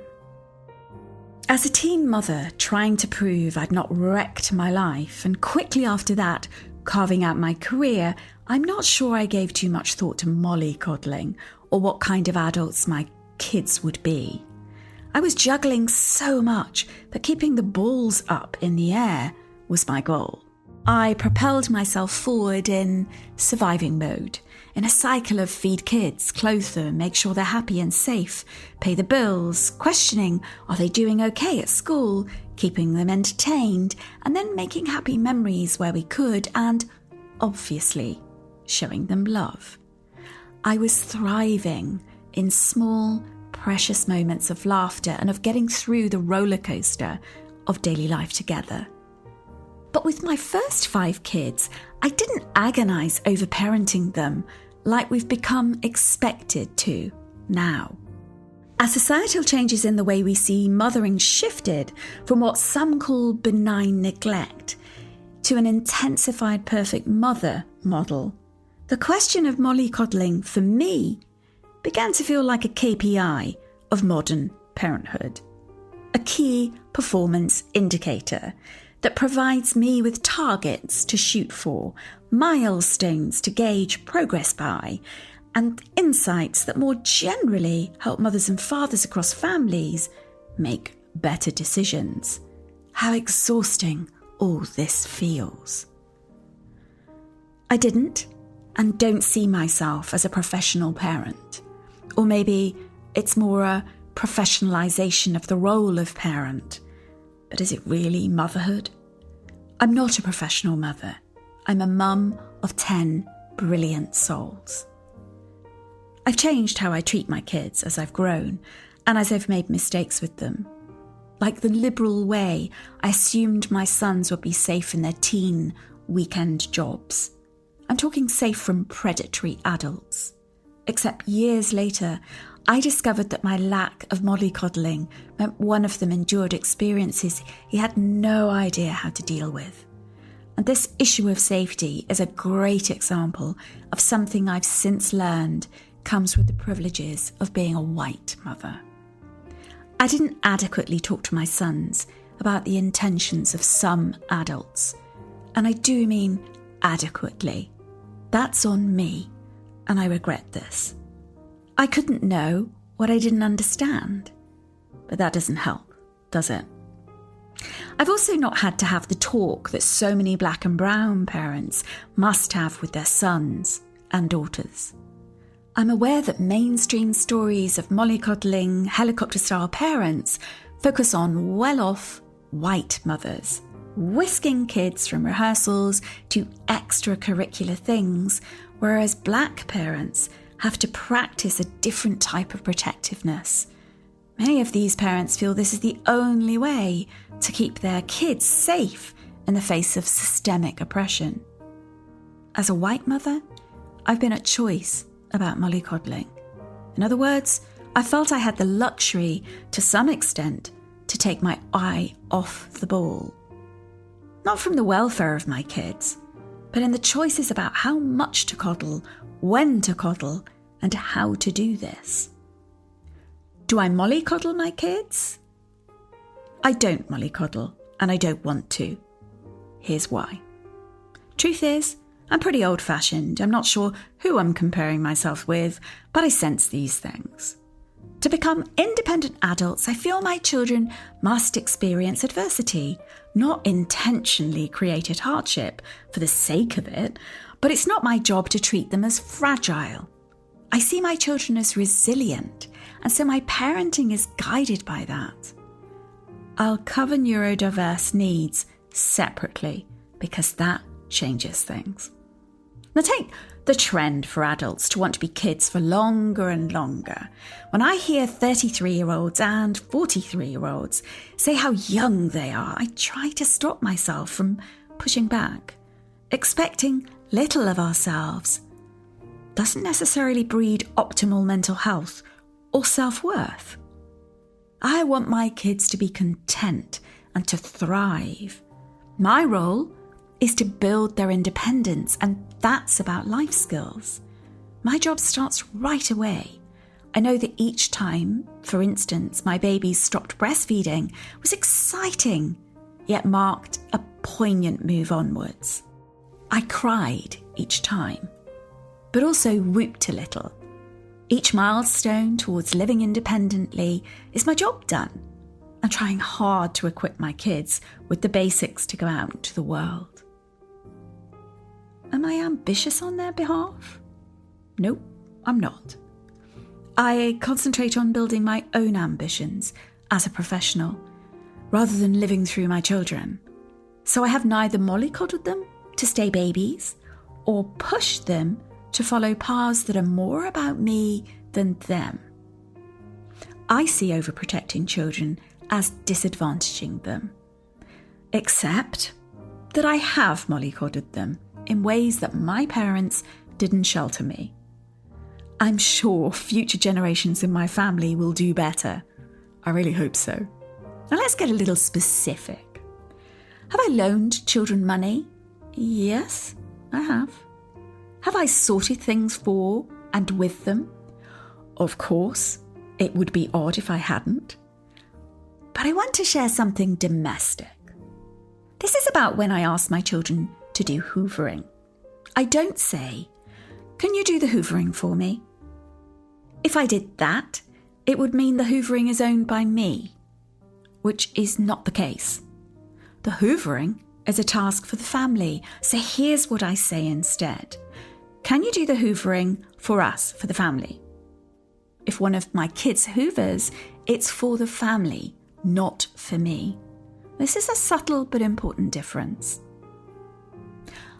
I've older, left-home kids. Now, do I see them as needing their mummy because they can't stand on their own 2 feet? No. In my world, that would mean I'd failed to do my most important job. I've also got young children too. Now, they aren't independent yet.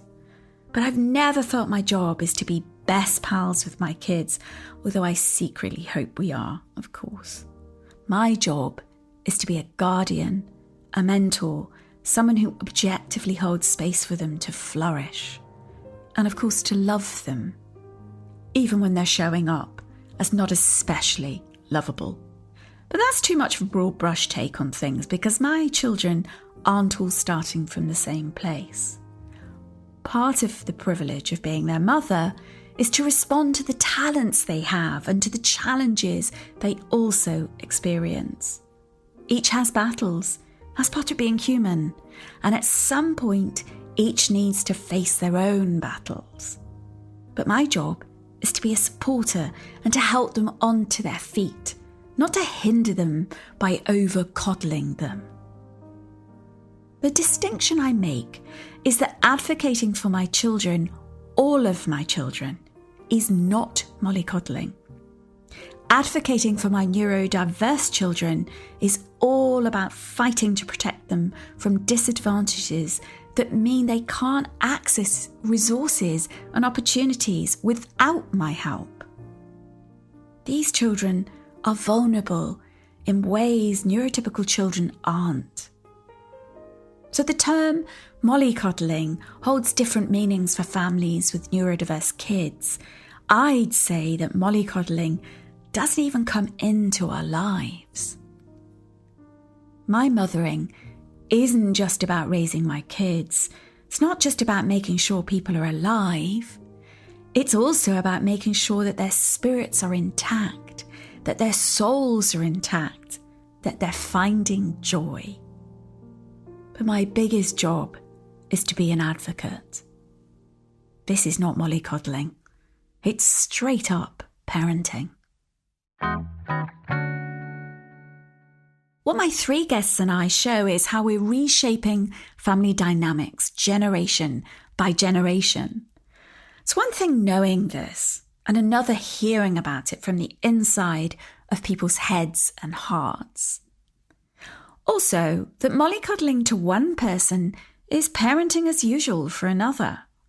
Now, digging deeper for context is something lots of us don't do when we label someone as one of those mollycoddlers or someone who's a bad parent because they don't protect their kids enough. What did you learn by hearing 4 parents tell you about our relationship to mollycoddling? Did this debate make you think about your own upbringing and how you raise or will raise kids? Let's close this mollycoddling debate with some final words from my wonderful guests, Nicola, Tanya, and Rosie. How much have you become your mother? Oh, I don't think at all. Well, in terms of protection. In terms of protection. So, yeah, I am protecting now, like my mum, but not on par. So where my mum was overbearing and it wasn't wanted on my part, Ben loves me going in the room and giving him a cuddle and a kiss. You know, we had trouble with Michael not so long ago. Some boys were bullying in him. Oh gosh, and I suppose I did go all in 100%, and I tackled these boys head on. True Mancunian style, I terrified them. And he's not been bullied since. So yeah, I am a protective mother when it comes to things like that. But I'm not like my mum. I'm not having arguments with my children because I'm too overbearing or I'm too overprotective. I think I've just got the right amount of protectiveness and nurturing going on. Actually, the perfect analogy that I've ever found is like a playground built on the edge of a cliff.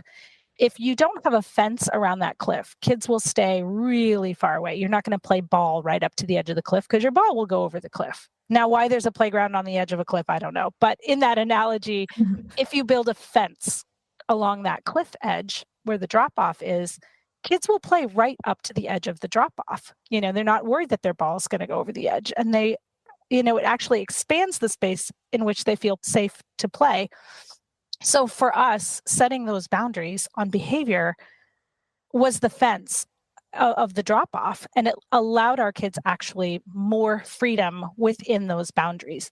I think that's one of the things that people don't understand about authority is that it is a fence, but within that fence, you're actually afforded more freedom. It's like, oh my God, we don't have to get up and go to school. We don't have to have a schedule. We don't have to sit on meetings all day. I can design my business to fit around my kids' unschooling or home education needs. Oh, we don't have to sit down and practice handwriting or do maths in the way that the education system says. And then, oh my God, realizing, that the kids just learn to read on their own if you give them the right environment instead of trying to sit down every day and forcing them to do certain things to help them with their reading. They can actually do that on their own, and it removes stress from not only us as parents, but also for the kids. And all these little affirmations that my kids can learn and become good, empathetic human beings and spend hours reading without anyone getting involved. It's amazing. I'm so glad you were here for this PWT mollycoddling debate. Our next one lands in a couple of weeks. I'll be joined by 3 more parents who'll share their opinions on another hot topic. Now, we'll be debating, should schools teach about gender identity and sexual orientation? Whew, I hope you'll join me for that. If you'd like to react in some way to something you heard, I encourage you to join the Parents Who Think Substack community. Pop the words Parents Who Think Substack into your search engine and it'll come up.